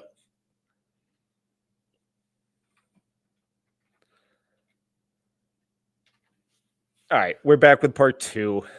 I'm Tyler Metcalf. He is Tyler Rucker. You guys know that by now. Starting off with the Knicks. In case you missed part 1, we ran through the 76ers, through the Kings. Make sure to jump back in the feed. Check out part 1. Go back and listen to all that stuff. Again, previously, we also did 2 parts on just the rookies. But right now, we are finishing off the quote-unquote vets of Summer League with the Kings going all the way through the Wizards. Or Knicks going through the Wizards, excuse me. So the New York Knicks, who stood out for you? The only kind of returning name for me was Rokas Jokubaitis. Yeah, Rokas looked fine. Not like the leap to get you on a roster. No. And then just signed back in Europe. So yeah, who did he sign for? I don't know. I feel like I kept seeing some rumors. Maccabi Tel Aviv. Yeah, and I always forget there's a great Twitter follower who does good insider stuff for Europe teams, and I always forget to give him a shout out. So next time I'll make note of it. But I feel like he was right on that, and I was like, oh, great find. Rokas looked fine. They also just drafted a better version of him, so Rokas just live in Europe and make millions of dollars and win EuroLeague titles. Like, I have fun. That was the tough part, is that Kolek came in and did exactly what you would hope Rokas would do, just better. You're probably more excited that the rookie looked better than the guy that's been seasoning overseas for a while. But I like Rokas. It's just I don't. He's fun. He was really good against the Kings. It's a Spider-Man meme, but one Spider-Man's like bigger and taller. It's like the colors are a little duller on one. That was a bummer, but he'll be really good in Europe. So yeah, he'll be great in Europe. God, that sounds like such a big comment. Him and Taron Armstrong will probably be playing in the finals now. Okay, I'm done with that. I'm done. Moving on to the Lakers. Colin Castleton and Maxwell Lewis were the 2 big names for me here. What about you? Sorry, I got distracted by something that I thought was breaking news. When was that one more time? Lakers, Castleton, Lewis. I remember all that. Lewis looks a step forward. He looks smoother to me. He looks less robotic. And there's still work that needs to be done. So much work. A lot of work that needs to be done. But it looks a lot smoother. Like, I think his body's... When I watched the first game, I was kind of like, it looks like the body's finally getting on the same page of like his mind of like what he's wanting to do. Like, it all looks smoother and more like effortless. And he's a good athlete at Pepperdine, but I just felt like everything looked a lot better. Castleton needs to be on a roster. It's driving me crazy. I don't know what he needs to do to be on that Lakers roster and get 10 minutes. Dude can just play. Yeah. He's tough. He's physical. He's got skills. I just don't get it. Block shots. He had some games where I'm like, what else does this guy need to do? And he was doing this in the G League. He's a 7-footer. He also has like the longest neck I've ever seen in my life. Yeah. I saw a photo of him at Summer League. I was just like, he might be 6'8" with that neck. It's 7 foot, or 6'10". What did you think? Lewis might have the nastiest jab step in all of Summer League. But after about 5 of them, he became incredibly predictable. Yep. So it felt like he developed this one to 2 moves and spammed the holy hell out of them. He was frustratingly reluctant as a shooter too. There's like, my guy, when the ball swings to you and you're wide open, let the goddamn thing fly. Don't wait for the defender to close out so you can hit him with your 14th drab step of the night. Just shoot the ball. So that was frustrating. But some of the on-ball creation and downhill stuff and playmaking flashes and interior scoring flashes was fun. It was really encouraging. I think he's taking that step in the right direction. We knew, or at least thought, he was going to be a little more of a project coming out of Pepperdine, and it looks that way. But we're seeing improvements. The defense is just bad. Castleton, I don't know what else. I don't get it, Metcalf. Like, what am I like? I don't get it. It's not just production. Like, I'll watch him play, and I'm like, he deserves to be at least a backup big. Like, Neemias Queta battled and found a way on the title, like defending champions, to be a roster spot. Why can't Castleton be on the Lakers? Well, yes, Laker fans, that's a dig. Would you like me to read through the players who are 6'8" or taller on the Lakers? I would love it. I would absolutely love it. Nothing better than some roster reading, All right. Armel Traore, Blake Hinson, Jared Vanderbilt, Christian Wood, Rui Hachimura, Cam Reddish, LeBron, Anthony Davis, Jackson Hayes. He's better than Jackson Hayes. Yes. I don't care where they were drafted. He's better than Jackson Hayes right now. So yeah. And that's all I got. Again, we're talking 5 to 10 minutes a night, not 25. Yes. No, I'm not saying like he needs to be, Zubac out there. I'm just saying give him some damn run. Like, you might find a piece. Sooner or later, you got to play the young guys that look like they have something to unlock instead of seeing if you can keep looking at the same thing over and over and again, and it's going to change. Whatever. He's physical. He's a good passer. That's also the thing. Like, he is a good passer. It just drives me crazy. I don't know what he give him a couple minutes. Yep. All right. Let's move on to the Orlando Magic, which may take a while. Oh, I've been welcome to the Jet Howard. A whole part for this one. Do you want to start with Jet, or do we end?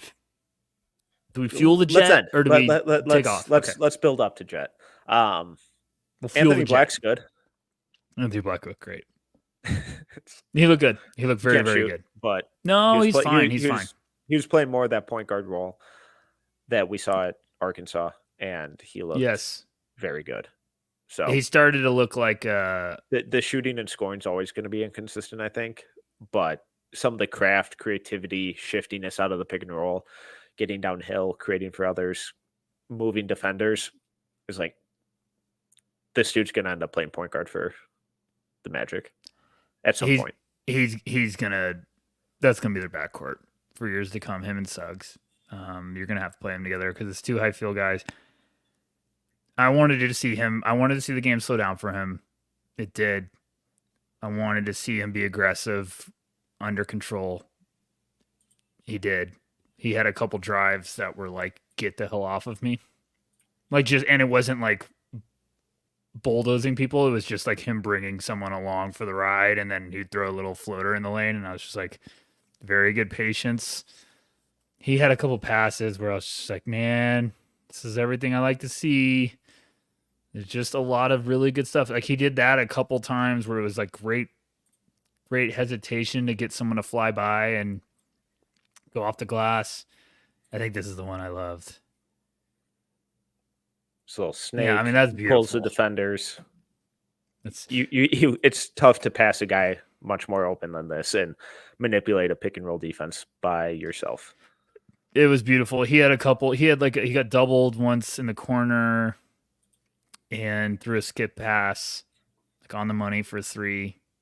He got like harassed once dribbling the ball and like couldn't get away from this guy, and then finally like made something out of it. It's everything I wanted to see from a young guard, like taking the next step, and I think he's going to be a stud. Yeah.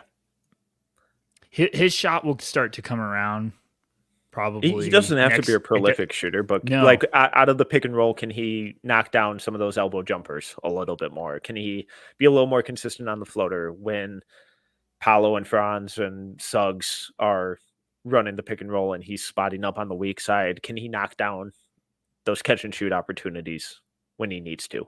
He doesn't have to be this dynamic on ball shooter, but can he do those little things to just stretch the defense a little more? I think that leap will come year 3. I think this year he's still going to have a very good leap of like the feel and his playmaking. I think the playmaking for him taking is more important to take that jump this year for him than the shooting is. Because last year when we did his rookie roulette, it was a lot of off-ball stuff. It was a lot of defensive first, which was really good to see. And he was really good when, at that time of the year, especially. But got to figure out how to kind of manipulate and impact the half-court offense. And I think we were really seeing him take those steps in real time. It's a very good path he's on right now. Yeah. I'm not just saying that because I like him and I like that Magic team. It is a very good path. He learned his rookie year how to play off ball, make an impact, learned how to stick on the court because of his defense. Now he's starting to learn how to use his feel, patience to create some offense, also manipulate a defense. Then you start getting that shot to come around of like him looking for his own shot. Then the outside shot follows it just at a respectable level. Then you're like, whoa, everything is cooking. And it's going to be this young point guard that's just, you're probably re-signing at the perfect time before he explodes. I'm very excited with what I saw from him. I'm just talking about flashes. I'm not talking about the box scores. Like, fine. Mm-hmm. I'm just talking about the way I saw him playing the game. It looks mature, like he's going in the right direction. Real quick, Jarrett Culver, it was good to see him look a little more comfortable. He still can't shoot. I don't know what he is, but the defense was good. Some of the slashing stuff was good. Some of the passing stuff. So I would love if he found a way onto a roster. He looked better than, at least more confident and comfortable than we've really ever seen him, but he can't shoot, and that's tough. And then Jay Huff was really solid. Huff got signed somewhere, right? Did he? Did I miss that? I think he did. I think he maybe got a 2-way. I was pumped because Jay Huff can play. Jay Huff is in the Colin Castleton Grizzlies 2-way. Yeah. Boom. Shocker. That's fun. Jay Huff's in that category, and good to see someone respect Jay Huff, and the Lakers don't respect Colin Castleton. I'm just going to go to war for Castleton. No, it was cool. I know Huff was doing some good stuff. I believe he went South Bay Lakers to the Wizards, to their G League, to here, to getting with the Grizzlies. So good for him. And, yeah, Culver's tough, man, because he goes to the G League and just kicks everyone's ass, and then he can't shoot. So wrong era. Yeah. All right. We buried the lead. Jet Howard, where do you want to start? It took 4 seconds. I'm not kidding. I watched that first game. I had it on. I was like, I want to see this one more than anything because I wanted to see Jet. I like what Orlando's doing. Magic fans are awesome. I always have good interactions with them. They have the best song ever. And I was like, this is the one I want. This is the pride and joy I want to see. And he took that first possession. He took the opening tip and just looked like a bat out of hell of like, I've been waiting months for this, and just right down, scored. It was as impressive as a first half I've seen from a guy that you were just like, can you please look like you? That was the clear thing. He looked like I've been working my ass off all off season. I'm ready to roll. And I mean, I think I texted you like, holy crap, Jet looks awesome. And I'm not just like, I've texted you before and been like, hey, Metcalf, he looks good. But I feel like when I'm telling you like someone looks unreal, you're like, oh gosh. And he just looked like a guy that's got the message loud and clear his rookie year of like, I need to work on this, worked his ass off in the offseason, and it's going to happen. He's going to get in this rotation. If you're a Magic fan, you couldn't be more pumped because Jet looks like the player you took at 11, and Tristan da Silva looks like a stud. If you have 2 shooters around this team now, like Orlando's gonna get fucking scary if this happens. Like I'm top 4 buckle seed. up. they're going to be really tough to deal with. And if Anthony Black all of a sudden finds his groove and Suggs, you're cooking. You're cooking. So, well, you know, and then you just kind of casually have two max players and no, Franz and that's what I'm Paolo. saying. Like, those are all the guys you're throwing with No, your I two know. superstar. Like, you're cooking. I just, I was very impressed with Jet, and it wasn't his scoring. It was like he threw against the Cavs. He threw a pass after he scored a couple times. He threw a pass that was a big, like, it was a fuck you pass. And J Huff missed it, which was hilarious that we were just praising him. And J Huff missed it. And when I'm watching, I'm like, fuck you, J Huff. Make that shot. But it was like a lefty bullet. And I was just like, oh, you're feeling it right now. I thought he looked great, Metcalf. I thought he looked fantastic. Metcalf, you showing clips. Like, come on. I looked up his stats last year. I think he ended up Summer League with 10 assists. Do you know how many assists he had in G League? How many? 80.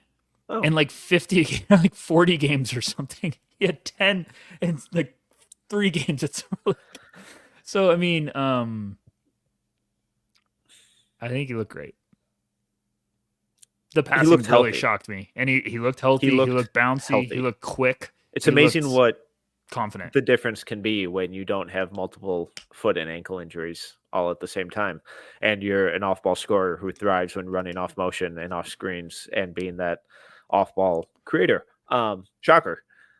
He didn't look that quick before. No, but he's physical. He's really good at changing pace and direction. He's very good at running off screens, and that's what they started using him more.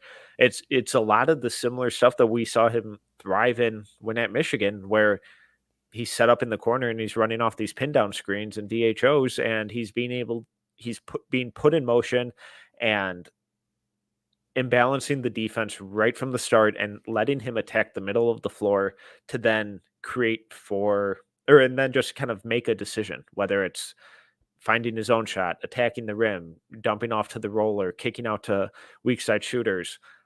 We saw that decision making. He's not an on-ball creator or playmaker at an NBA level, but when you put him in motion, I think he upside wise long term, I think he has a ton of upside to be one of the better off-ball creators at his position. I think this is exactly what I and a couple others with the team saw from him at Michigan, and why we were so high on him throughout that entire draft process. Yes, it's Summer League. Yes, we're overreacting.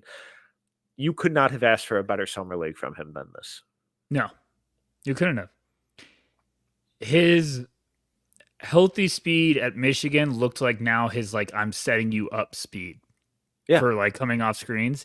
And he looked like he found another gear where I was like, it just looked more...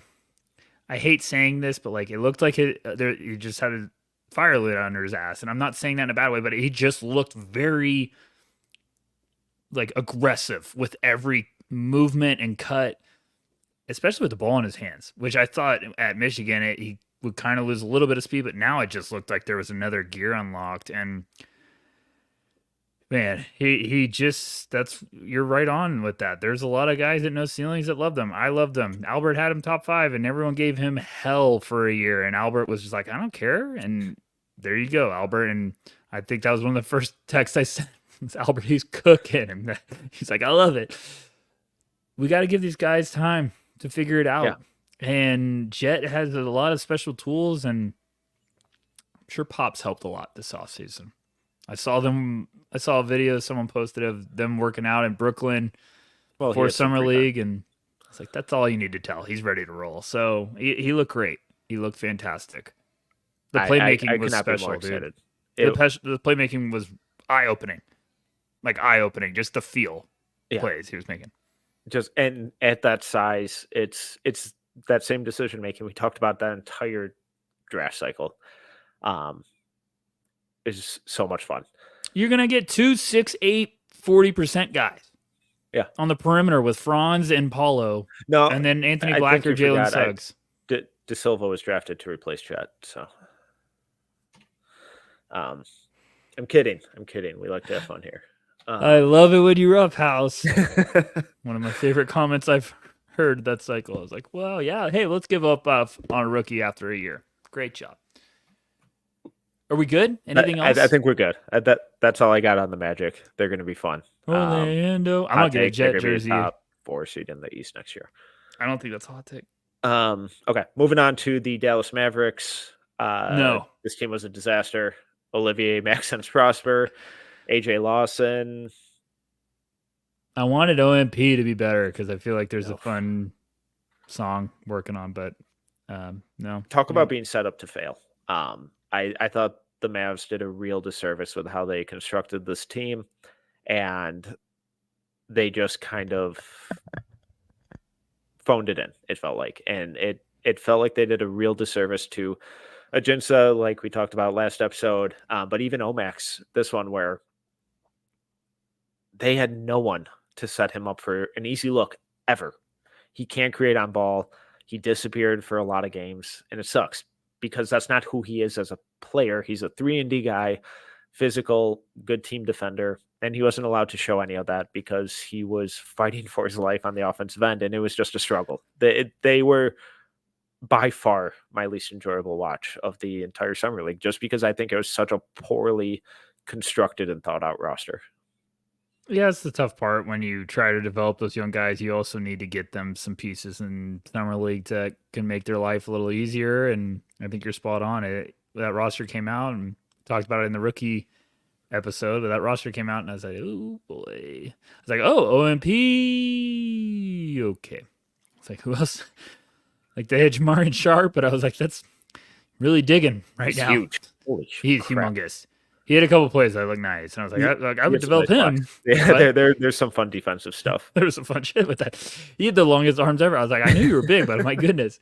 But yeah, other than that, that's pretty much solid. Yeah, AJ Lawson kind of looked like he always has, and I would imagine he continues to bounce around on minimums in 2 ways. But yeah, it's tough. Let's move on to the Brooklyn Nets. We didn't get to talk about them last episode because they didn't have any rookies. But they got a whole bunch of returning guys. Derek Whitehead, Noah Clowney, Jalen Wilson, Keon Johnson, who earned a contract with them. Where do you want to start? Derek. Okay. Tough. It's tough. I think a lot of us were excited.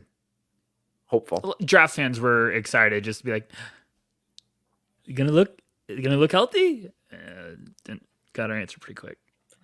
And it is really important to remember that he has been incredibly hurt for 2 straight years now. And that's tough. It saps a lot out of you. And it shows. I think it's also important to remember that he's still just 19, doesn't turn 20 until August 1st. So still super young. That's all I got. That's all I got. The rest, it's going to be, like what does he look like next summer league? Looks like another year in Long Island.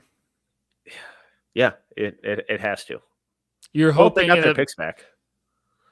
Yeah, I still love that trade they made. I think you're hoping All-Star break, Derek's doing some stuff in the G League, and you're like, let's give him some run up here. Yeah, even if it's just making shots. Yeah. His shot was all over the place.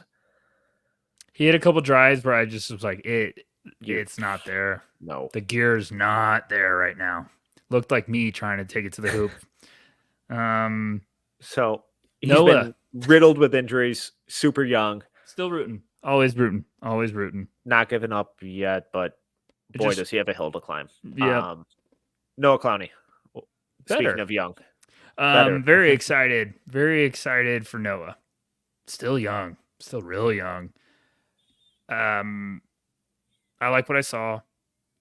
Another guy, like we talked about Taylor Hendricks earlier, where I'm just like, just look like you're going in the right direction. I think he does. So I think it's a big year for Noah Clowney. It's a very nice year because the Nets should give him a lot of run.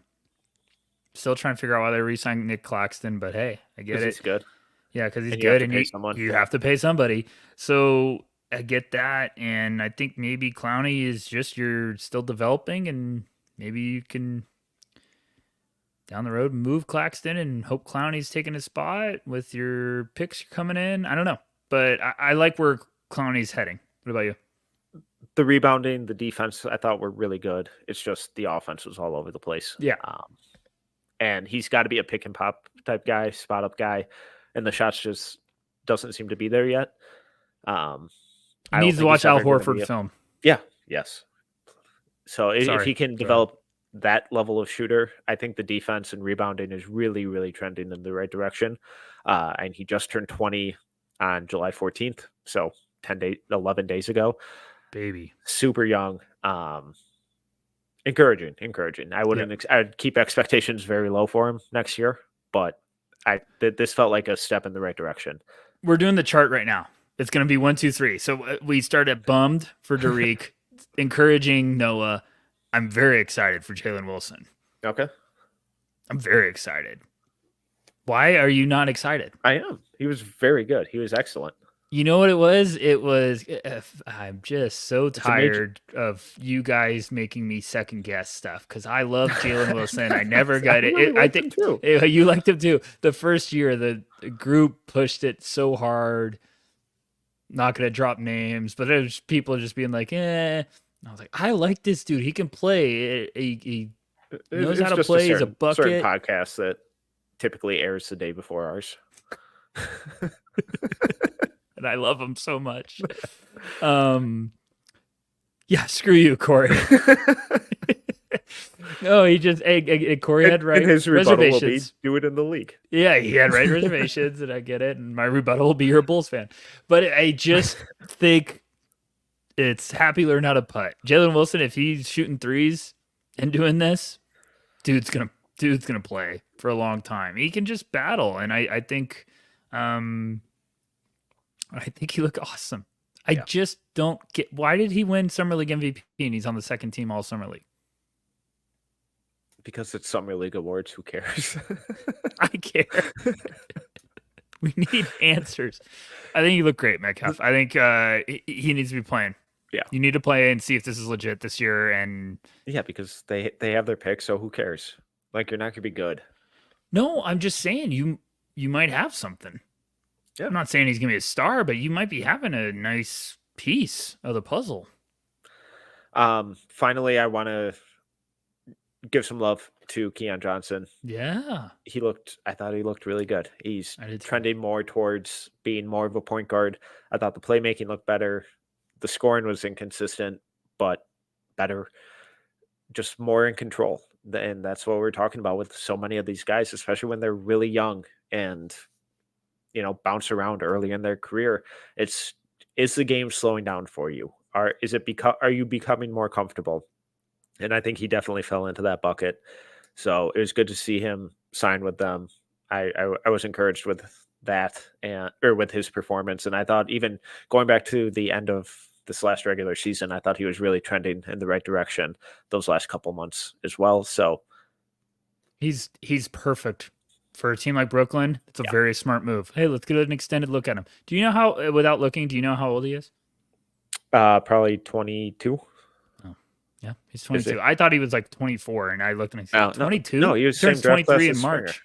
Yeah, but it just seems like he's been moving around so much. It seemed like he's been older and then in the league longer. But it makes a lot of sense for Brooklyn. Get an extended look at him. Another rotation guy. Like you have all these picks back. You're clearly rebuilding. Try to find some assets that you can develop while all this talent's coming in. You're starting from the ground up now. Speaking of ages, do you want to have your mind blown? How old do you think Troy Brown is? 23. No, I'll see. You're no fun. He's 24. He turns 25 in like 3 days. I have to. Well, you ruined something. That bit. No. I have to admit something. My guy, whose pod were you on? I listened to the pod and you guys were talking about it. Dane. I was like, my guy Dane. I heard you guys say it. And I was like, no, he's not. And I looked it up. I was like, oh shit. It's like, bro, you've been around for a decade. What are you? Yeah. Okay. Moving on. Now that you ruined that. Denver Nuggets, a whole bunch of names here. Julian Strawther, Jalen Tyson, Jalen Pickett. Those are the main ones. I thought Strawther looked fantastic. I don't always, I have misses, but I feel like my batting average is pretty good. What about you? Strother rocks. Strother's everything this team needs. And And he's I right on think that. I think he's the clearest kind of 1-for-1 replacement for KCP. I think he's gonna be better.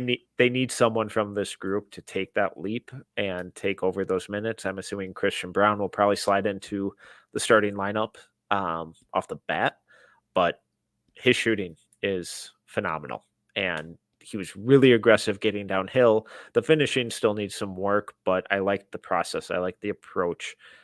So that step forward in terms of running off screens, just quick decision making out of those, and getting downhill, combined with the shooting, combined with the rebounding, it's exactly what you want to see from that kind of group of toolsy wings that you need to contribute if you're the Nuggets this year. There are other guys that I'm a little more worried about, but I thought Strother really looked like the guy of like, oh, okay, we have a lock for, our 7-man rotation. Yeah, I think I said earlier, I think he's going to be better than KCP. I think he's going to be better for this team. Now, KCP's impact was very, very big because of his defense. I think Strother can take your offense to another level now because of the shooting. I think the defense can come around to be like he's a solid defender, but he's also just tough as nails. That's why I liked him as a prospect. Got better. He wants to go rebound. He wants to battle. And you're going to get a tough guy that's a microwave. Like he flashed during the rookie year. There were some games where like Strother looks awesome in the regular season. And I think that's very important as a rookie. Like you're getting those moments of confidence. It's going to become addicting to you. You're like, how do I keep this around more often? Perfect summer league for him. Just a quick little like, yep, I'm ready to roll. Let's go. And Denver was probably just like, shut it down, shut it quick.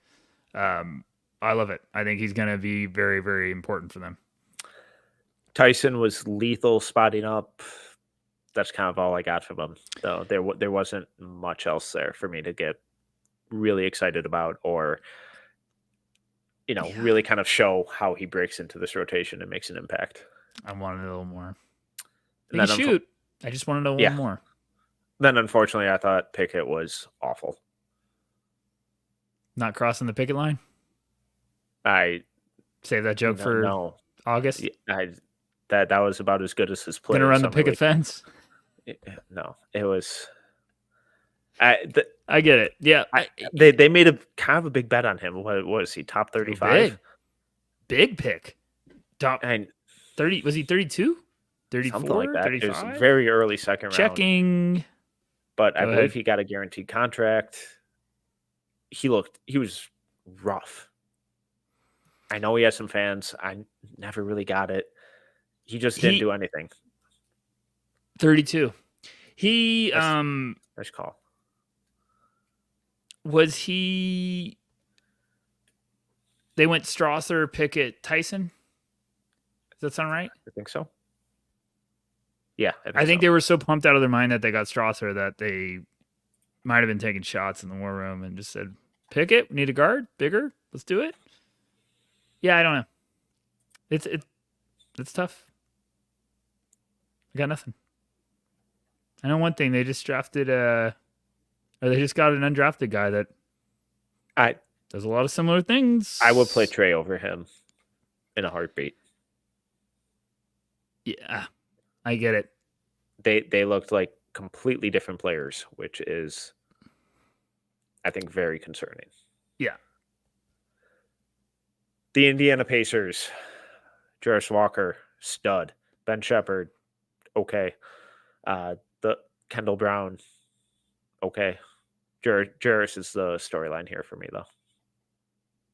Yeah, well, we can make the other ones quick. Kendall's same. Shepherd, I think, needs to be around other. Yeah. Some guys are just like, he's not going to pop at Summer League. Yeah. Like they were probably putting him to try to do stuff. And he didn't. Ben's going to be better in the situation. Some guys have to play. Like, they will play up to the level. And I feel like Ben... Yeah, and we just saw Ben Shepherd playing in the Eastern Conference Finals. I'm not worried about it. I'm not worried about Ben. Let's talk about Mustache Jarris. is very strong mustache. Jarris, man, whoa. Goodness. Feeling good. Why did they re-sign Obi? Being A serious. little more of a sure thing. I don't love the talk about playing him on the 3. Don't love it. I like his shooting as a power forward way more than as a small forward. Unless, I mean, if they re-sign Obi, they're like, hey, and then you're just like, Jarris is coming behind Obi, fine. I thought he looked tremendous. I thought he looked just awesome. Aggressive from 3, played some bully ball at times. He had a game with 8 turnovers because they were just letting him run everything. He had a game with 8 turnovers. I went back and literally watched every turnover, couple bad ones, couple through the pass, guy went the wrong way. He was very aggressive. Like he also made some plays like that where you're just like, my goodness. Like coming off a pick and roll, throwing a just on the dime, gorgeous corner he's loading kick. up. He's loading up to throw this, and there's no chance that he can. Maybe he sees the corner the weak side defender through those 2 defenders, but talk about anticipation. You won't. I have a weird feeling for everyone that's listening on the podcast. Basically, it's a high pick and roll, and Jarris throws a corner pass to Johnny Furphy. Cross corner, got to make the shot. Metcalf, go back to that clip. Oh. Is he going to throw this wraparound and then at the last second changes to throw it to Furphy? And the way he's extending there, that is a freak of nature thing. If he's doing it, almost looks like he's trying to throw this wraparound to Oscar, or he's just baiting the weak side defender to fully rotate to the paint. It looked a little funky, like he was all in on throwing the wrap, and then last second changed his mind, which is totally, you know what I'm saying, from a power forward. No, but you know what I'm saying, like that little hesitation there. Oh my gosh, that play is just absurd. It looked perfect. They need to play him. Oh my goodness, they need to play him. I like the aggressiveness with the shot. Like I said, he had a couple plays too where it's like, just get off of me. And he just bullied people. He cut sometimes to get around the basket, finished with, his strength. I think the shot looked good too. Yeah. Just the playmaking makes him so dangerous. It's what we saw from him at IMG in high school, where he was kind of the pseudo point guard with that team. And we saw a lot of that decision making. Carlo brought it up in the damn in-game interview, and I was like, "Then play the damn kid." And I watched him in the G League. Thanks for reading. I watched him in the G League. I understand why they were probably like, it's also Rick Carlisle. It's Rick Carlisle, and I saw some defensive stuff where I'm like, okay, you need to get rid of that. Like that's a bad habit right there, which was really weird. But he'll figure it out. Big year for him. He looked fantastic. I thought he was one of the best players. I did too.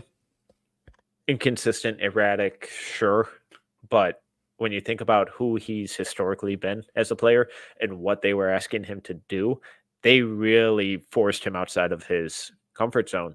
They really, when we talk about returning players coming back and being asked to do more and show more to their game than what they showed as a rookie, I'm not sure anyone was asked of more than him.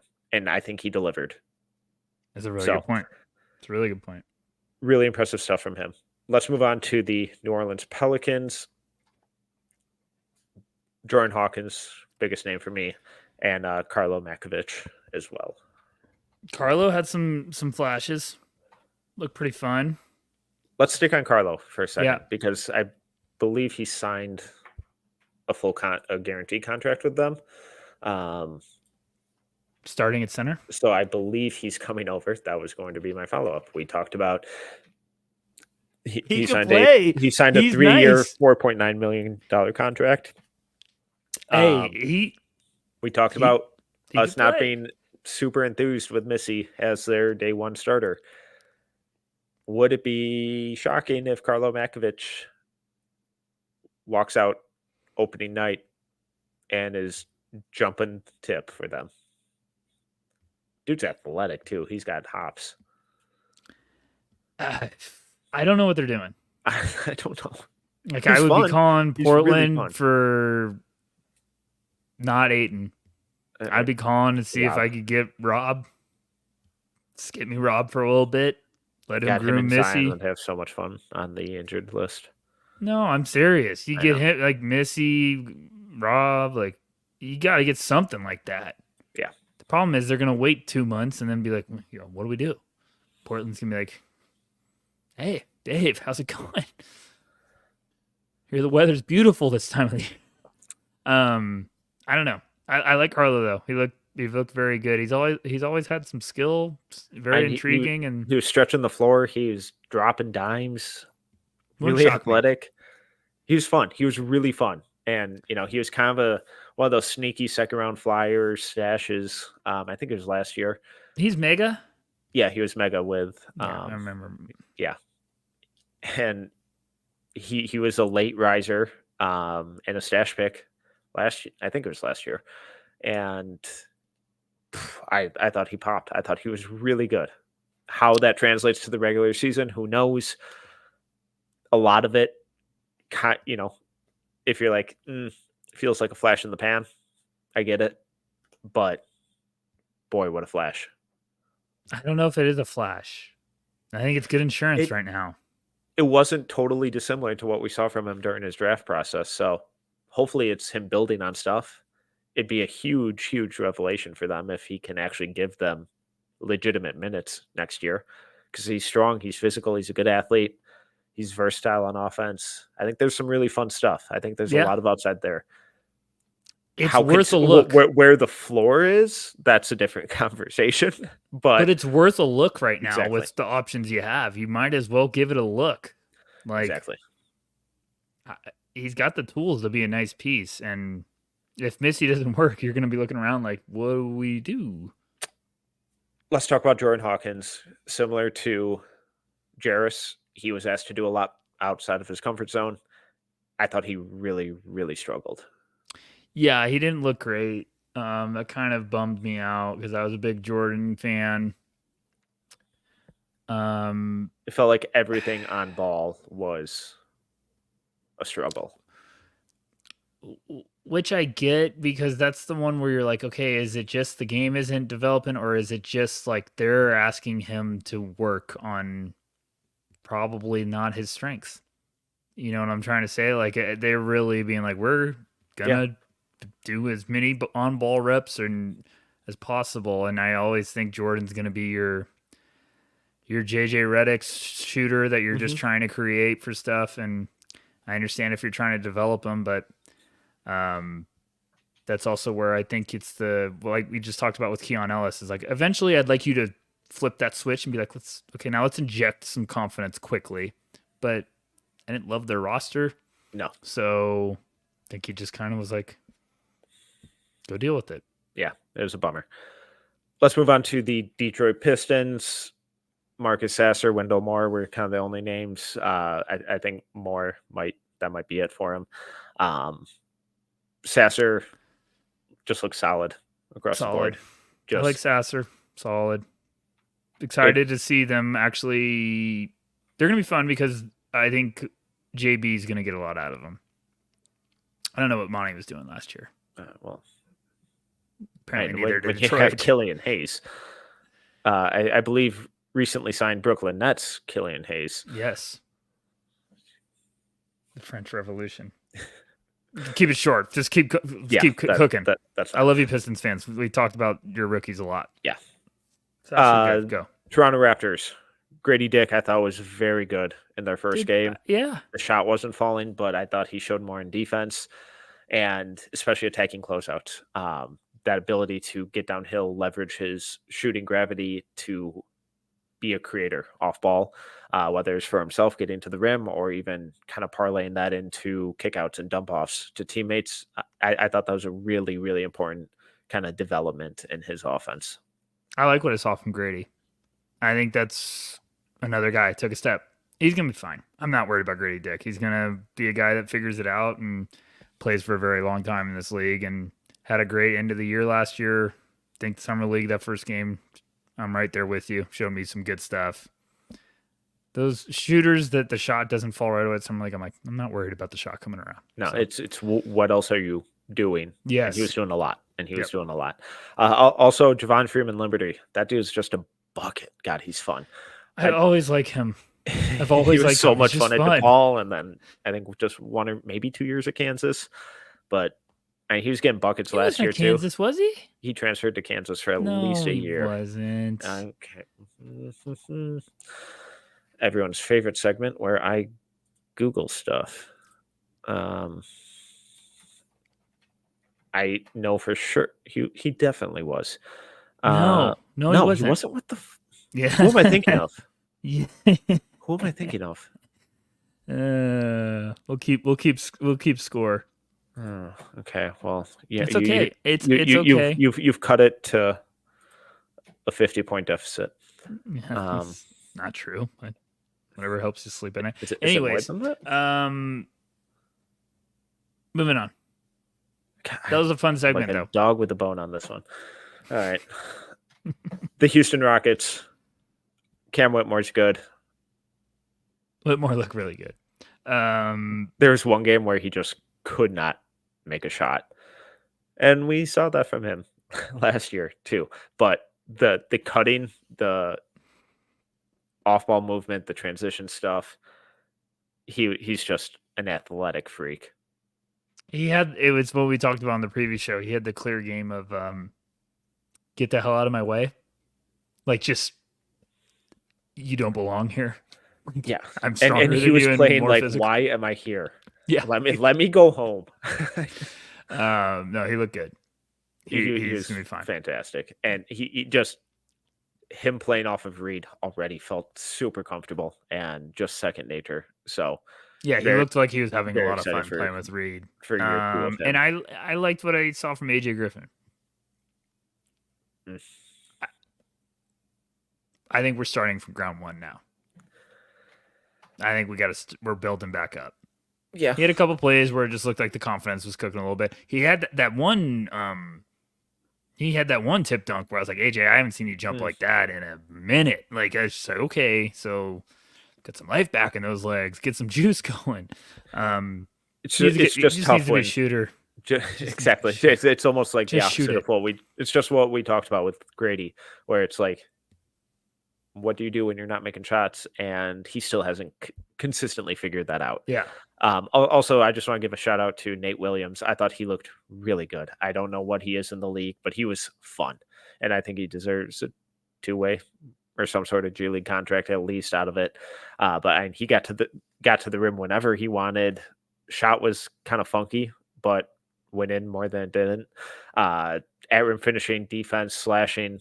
He was really fun. I liked him a lot, and he was one of the kind of pleasant surprises for me on that team. We got three 2-ways now, right? Is that new CBA? You get 3? No, that's fun. I don't know. I can't keep up with this. You can't keep track. Moving on to the Spurs. I think City Sissoko is kind of the only name of note, and it was rough. Yeah, it's rough. I think he lost some weight, came back with the classic, I'm in the best shape of my life. I think Harrison Ingram's going to be what Spurs fans want City Sissoko to be. And to Sissoko's credit, I thought he was really good in transition. Some of the passes that he made were really impressive. Anything in the half court was not good. That's the problem, though, is that was the same thing with the Ignite. It's like he throws some passes, you're like, where the heck did that come from? And then he does some stuff in transition, you're like, this is fun.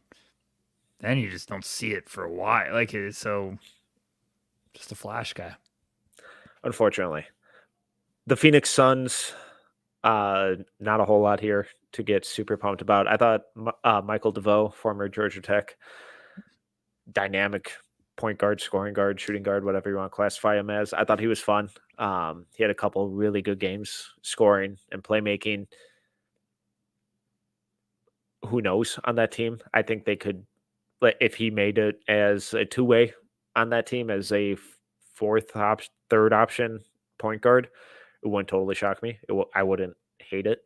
I think he's fun, and that team just kind of needs someone to just run the point off the bench, but they might go that no point guard route yet again. Well, they got Isaiah Wong too. Is he on a full contract? No, but they got him because the Pacers just let him go. Yeah, after a year because they got Tristan. There's a reason for that. I don't know, but he had a good last game. They're gonna have a G League team this year, which is unbelievable. That's right. Yeah, they're gonna have a G League team this year that their roster actually looks fun, and it's gonna be like down the road from me. I'm pumped. I'm gonna go watch G League basketball. It's gonna be great. Right after they get rid of the Ignite, the Suns add a team right down the street. So I'm pumped about that. Thanks. But yeah, I just realized now I get to go scout Dink Pate. That's fantastic. Oh, so fun. Yeah. I don't know. It's always tough with those guys, but I like DeVoe. Like you said, he could play at Georgia Tech and had some flashes. So we'll see. We didn't bring up Jalen Bridges yesterday, and I thought Jalen had some good stuff too. So Suns need to find some guys. That they do. The Oklahoma City Thunder, I thought the highlights for them were their rookies, but Keontae Johnson, I thought kind of struggled. He didn't play in Vegas. No, he didn't. I'm sorry. We talked about him in the preview, though. Yep. Their previous games. Adam Flagler can shoot. Good shooter. Yeah, we're pretty much. That's about it, folks. That's all, folks. For their returners. Yep. The Minnesota Timberwolves. We had Leonard Miller. We had Josh Minott, Jalen Clark, Dacian Nix. Well, I'm curious what your impressions were. Leonard looks like Leonard.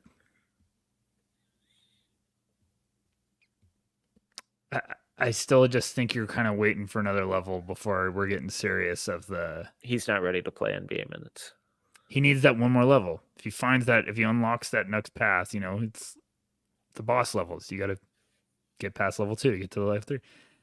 I just don't think it's ready yet, but still some intriguing stuff. Monster on the boards, just relentless. I could not hate his shot more. Yeah, I forgot about it, and then Summer League, like the first time he shook him, I was it's an adventure. It's back. It's like it's different. Those commercials every time. You never know what it's going to be, and it goes in way more than it should. Still just super raw, super good rebounder. I just need to. There isn't that consistency, and I don't know who he defends. Yeah, that's a good point. I don't have any bit. He needs to buy into hey, weight room, put on weight, and just be a center 5. We've said this since the beginning, didn't we? We said he should be Kevon Looney. Yeah. Thanks. Appreciate it. Hey, at least we're consistent. I don't have a lot of Josh Minott thoughts, but I wanted to hear what you thought about Jalen Clark. Real quick on Minott, I thought his team defense was significantly better. Weak side, low man rotations I thought were really good.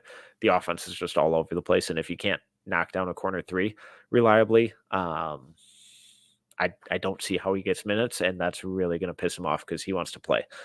Jalen Clark was one of the best defenders in Summer League. That dude was freakishly good on defense. I'm so glad he's healthy.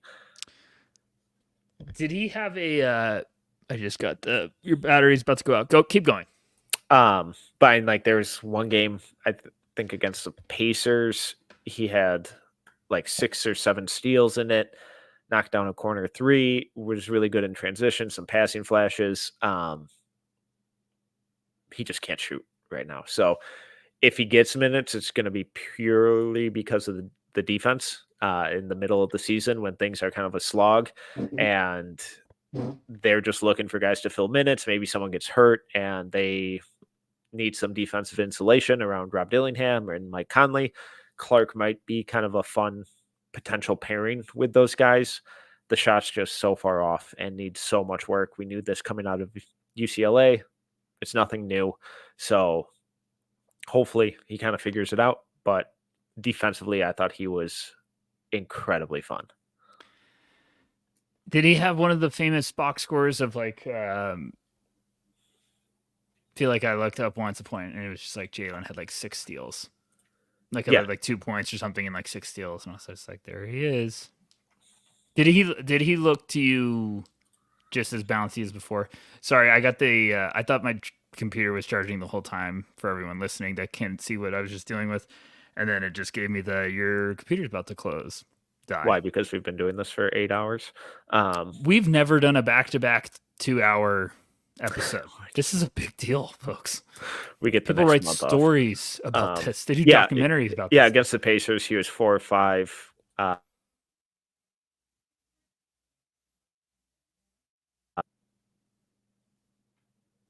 You cut out right when you were telling me the stats. Perfect. 4 or 5 shooting, 1 assist, 6 steals, 1 block. You think he'll play? If he does, it's purely because of the defense. He's got to figure out can he break 34% from 3?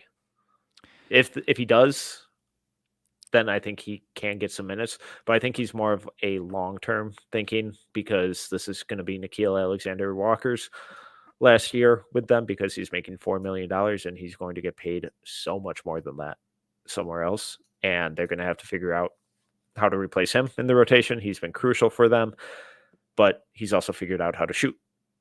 So is it Terrence Shannon who slides in there? Is it Jalen Clark who slides in there? But those will be minutes that become available not this year, but the following year. So it'll be interesting. Yeah, they need him to be a more athletic Lou Dort. Yeah. That Shannon maybe he's the starter eventually or something, or you know what I'm trying to say. Like defensively, there's like some legit Alex Caruso type stuff there. Yeah. But Caruso figured out how to shoot to stay on the floor. So there are a lot of guys who can be elite defenders, but if you can't shoot or do anything on offense, you're not going to stick. So I'd let him run wild in the G League for like the first half of the year, just shoot a ton of threes, and then I would want him on the roster for playoff push time. Because that might be your off the bench weapon X of Jalen. Go run wild for 15 minutes. Finally, Daishen Nix, I thought looked really good. Super physical on defense. He did look like he was playing bully ball. Man, he was physical on defense. It was like, where did this come from? I thought it's the best defense he's ever played. He looked pissed off. I told you he was smothering Reed. I was like, you're really giving the business to Reed. So yeah, that looked fine. Okay, the Portland Trailblazers. Ryan Rupert, I think, is the biggest name to talk about. I liked Rupert. He looked very good. He looked better in the box scores. Yes, I liked some stuff I saw. He's playing with good feel. Like I like it. I like it. It was the process with him. Yep. The numbers are rough. The defense is just freakish. He looks gigantic.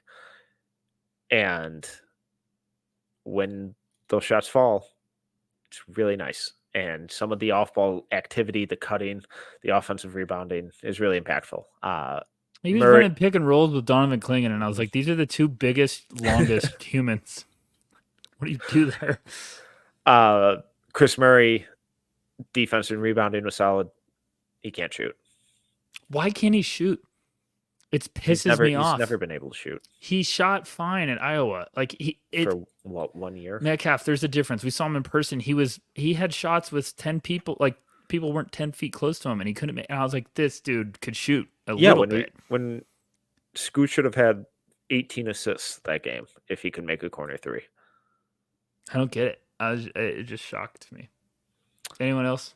But even going back to Iowa, he shot 34%, 33.5% his last year at Iowa. Yeah, but what did he shoot the year before? 38.7 on half the volume. Because he didn't play that much. All right, fine.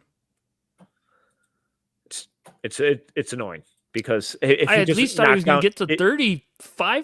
I didn't think he was going to be at like 15. Like if he just knocked down corner threes, he would be fantastic. He'd be playing. He'd be huge for that team. Yes. But alas, he is not. Someone who is making a ton of shots is Brandon Podziemski with the Golden State Warriors. Him and Trace Jackson Davis were too good to be playing there. Yeah, they look awesome, and they look so good. I wouldn't trade him. No. I would not trade him. No. And I think that's why Lauri Markkanen's not with the Warriors right now. It's because I think the Warriors feel the same way.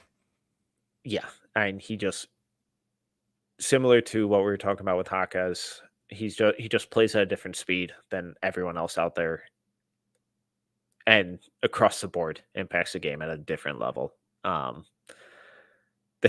There's also with Trace. I don't know if you saw it, but I think it was against the Bulls where Buzelis got a steal in transition, tried to lower his shoulder and body.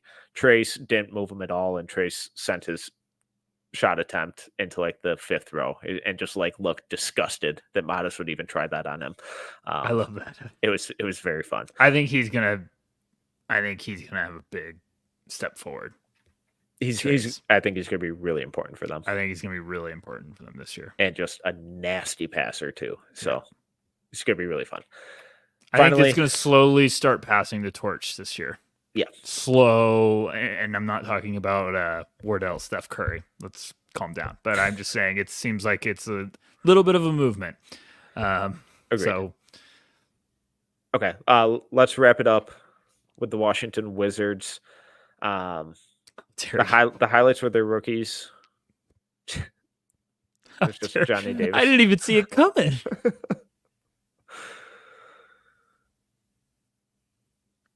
Yeah. We're screwed on that one, huh? Poor Johnny. I mean, for what it's worth, he looked better. That's not saying much, unfortunately, but he looks like he's so far in his own head where every single thing he does, he overthinks it, and when he just plays, he looks fine. There's a bigger story here, because I'm telling you, man, it's driving me so insane. I went back and watched his college film, and the shot is completely different. Like, what the heck happened? He had a shoulder injury. We know that before his rookie year, and it before Summer League, it must have fucked everything up. Before Summer League, it had to let him play because it's been like 4 different versions of it, and it's completely impacted by that. And I'm not making excuses, but that's a legit reason. The number 1 pick in one of the drafts had that happen, and I don't know if this is a similar thing. I'm not reporting anything. Calm down.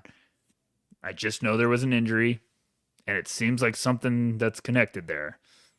Either that or someone just ripped his shot apart, and I don't care who's saying something. If after 2 years, I would be like, screw this, I'm going back to my shot. Like, he just doesn't look confident at all.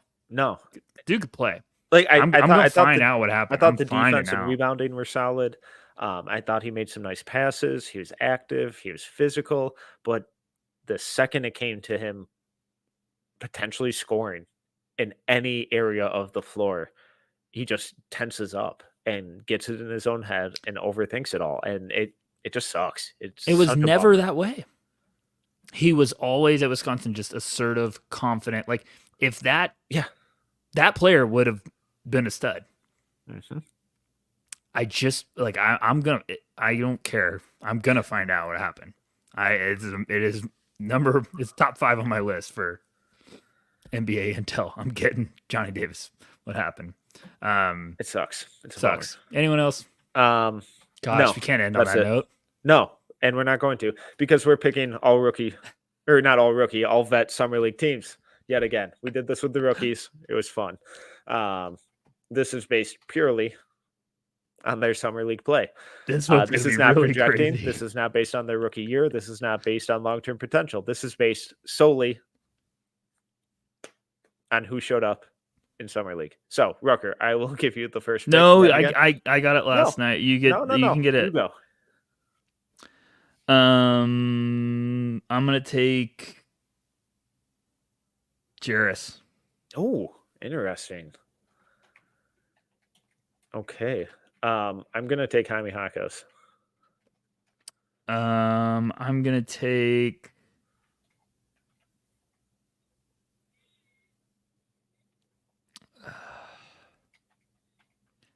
I'll take Pods. Yeah, that's a smart pick. Okay, that's who I was gonna go. Well, let's make a rule. Do they have to have played in Vegas? Yes. Okay, good. I'm gonna go. Keontae off my board. I'm gonna go Brandon Miller. Oh, that's a shit. That was good. That was really good. Probably should have taken him first. I probably should have taken him first. I'll go.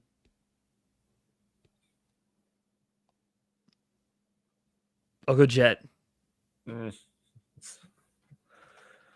So I'm rapidly realizing that there are like no returning bigs.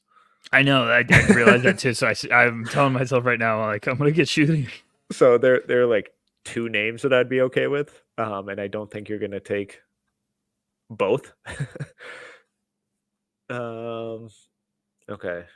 So let's see. I got Jaquez. I got Brandon Miller. Oh, we're gonna get creative with the big man position. I'm telling you right now. I've already got 3 guys that I'm saying. We might be going small ball. Oh, we're playing small. It's based on summer league play, so I'm going Scottie Pippen Jr. Okay. He was so good, man. What's my team? Jarris, Pods, Jet. I'm gonna put. I'll put TJD at my 5. Yeah. I'm gonna play Jarris at the correct position of the 4. At the 2.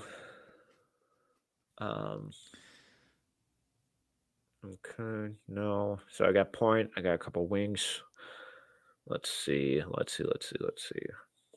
can hold off on big. You got a big. I don't think you're going too big with TJD already on the roster.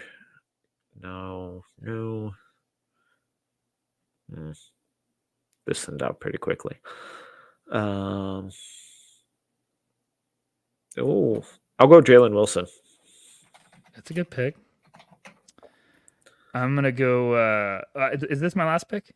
Yep. I'll go Whitmore.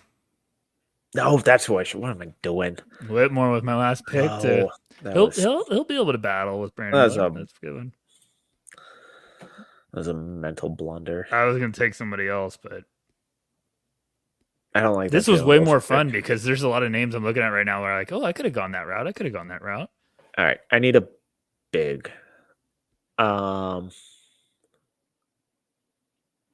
could go Jay Huff. I love big. You. I cannot believe you dropped Scottie Pippen. Dude, he rocked. He was so good. I mean, I get it. It's just based on summer league. Yeah, you're fine. Dude was almost putting up triple doubles every game. Go back and watch that Dallas game and see how they couldn't get it across half court. No, you're right. It is based off summer league. It's fine. God, jeez, screw it. No, I'll get weird. You're right with that pick. That's a good pick. I'm looking at everybody else. I'll get weird. I'll go Carlo Makovich. Yeah, that's pretty weird.